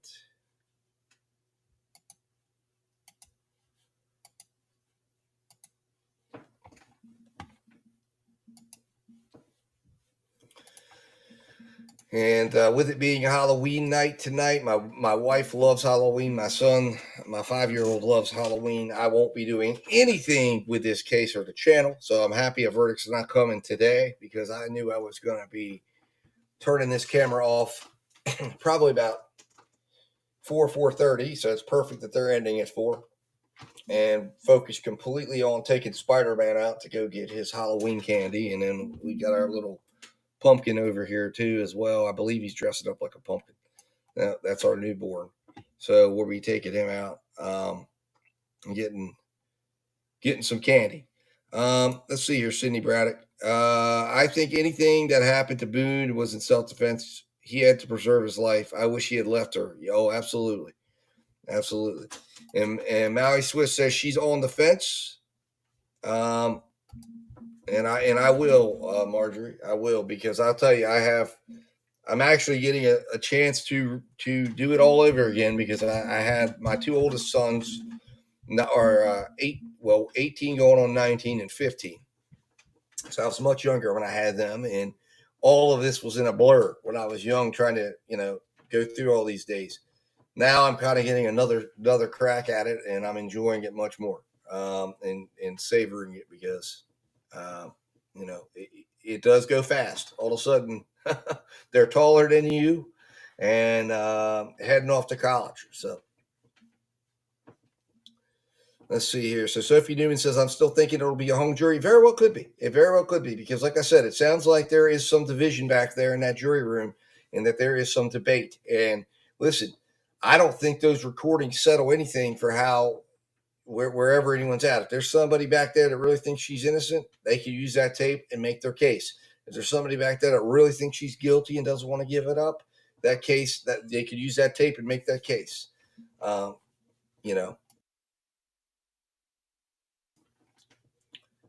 it does go fast. It really does. Like I said, I'm appreciating that right now. I've got, like I said, I've got a freshman in high school and a freshman in college, and I can't even believe that they're there. And then I'm thinking to myself, I've got my 2 youngins now that are, I'm like, how fast will it be? That's what I keep telling my wife. We've got to enjoy it. Yep. Well, that's exactly right, Marmalade. Yep, absolutely. That's why I told my wife. I said, we have all this chaos in our house right now, and everything's going on, and they need you. Just like, as you can see, they're always needing something, and it's like one day you're needed, but now my oldest, he doesn't need me as much. He's off to college. He's I hear from him. We talk a couple times a week, check in, but certainly not needed like my 5-year-old needs me, and of course my newborn needs me all the time whenever he's not sleeping, but he likes to sleep a lot right now. And so you got to enjoy while you're needed, and then my 15-year-old needs me when he's not at football or doing his things. Oh wow, Mary Swift. So yeah, 29. Yeah, I can't imagine when they get to 29. That's got to be, just looking at that, thinking how 29 years went that fast. Cindy Braddock says my oldest is 37. Oh wow. Yeah. I mean, listen, you got to enjoy it, because I'm sure the older they get. That's what I told my son. I said, the older you get, the less the contacts come into play, because you're going to be busy with your life. If things go right, they're going to be busy with their life, their family. So it's like when he was getting ready to leave for college, I said, enjoy this time, because you're in the routine right now, but you will not be in a routine anymore. And if things go correct, you will come back and you'll be in the routine while you're on break. But if everything goes the way it's supposed to be, you're going to get less and less and less involved in the daily routine. So I said, enjoy it while you can, and you're here getting to go through this, because it's going to go fast. Beth says her son's 19. Yeah, it definitely goes fast. It definitely goes fast. But okay, so it looks like, are we to assume that that we're dark here? Let's go in here. What is going on? I don't know why it's dark. That's weird. So I don't know what's happening here, because I don't know if we're to assume that the day is over, that they just went in and shut the feed down. I guess I'll have to watch the next few minutes and see if if the feed completely cuts off. But I think this means we're not having a verdict. That's what I would take from it. So let's see here. All right. No, absolutely, Cindy. I can appreciate that in the sense of my two oldest. But now, of course, I'm getting to go through we're going to be going through the toddler years one more time. They're done for today, Donna Sloan says. Okay, excellent. Well, everyone, it's been fantastic today. I appreciate everyone talking with me, spending time with me while we're deliberating. And tomorrow we'll try to do the same. And talk and interact, and maybe we'll get a verdict. I think tomorrow is going to, my jury sense tells me we're gonna get some sort of a resolution tomorrow. We're either we're deadlocked or we're gonna get a verdict. So I think we're gonna find out, but that's my sense. I don't think this jury probably wants to go past the weekend. Could it? It could, but we'll see. So with that said, guys, appreciate all of you. Hopefully let justice prevail, and we'll be talking soon. And there you see the live views that we're up. And Marmalade, have a good day. And all the new members that came on board today, incredible to have you in the family now, have you here talking, and we'll be talking much, much more. And I think we're getting to the size now where we can do some members, do some member stuff here. So appreciate all of you, and I'll see you in the morning. And until then, guys, let justice prevail.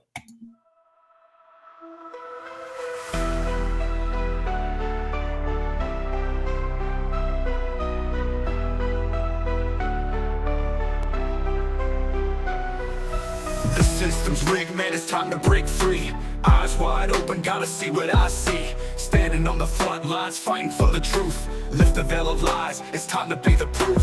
Take a stand, don't you back down. Raise your voice, let's shake the town. We're the voices that won't be ignored. Breaking chains, yeah, we're ready for war. With the power of the people, we'll make them see a world of justice, united and free. United and free. United and free. Marching with a purpose, we're taking it higher. Fighting through the struggle, igniting the fire. No more silence, we'll make the noise loud. Together in this battle, standing strong and proud. Injustice fades when courage aligns. Rise up together, break the confines. We're the voices that won't be ignored. Breaking chains, yeah, we're ready for war. With the power of the people, we'll make them see a world of justice, united and free. United and free. United and free. So rise up now, it's our time to shine. Together we'll write a new paradigm. You paradigm, you paradigm. Whoa, whoa. We're the voices that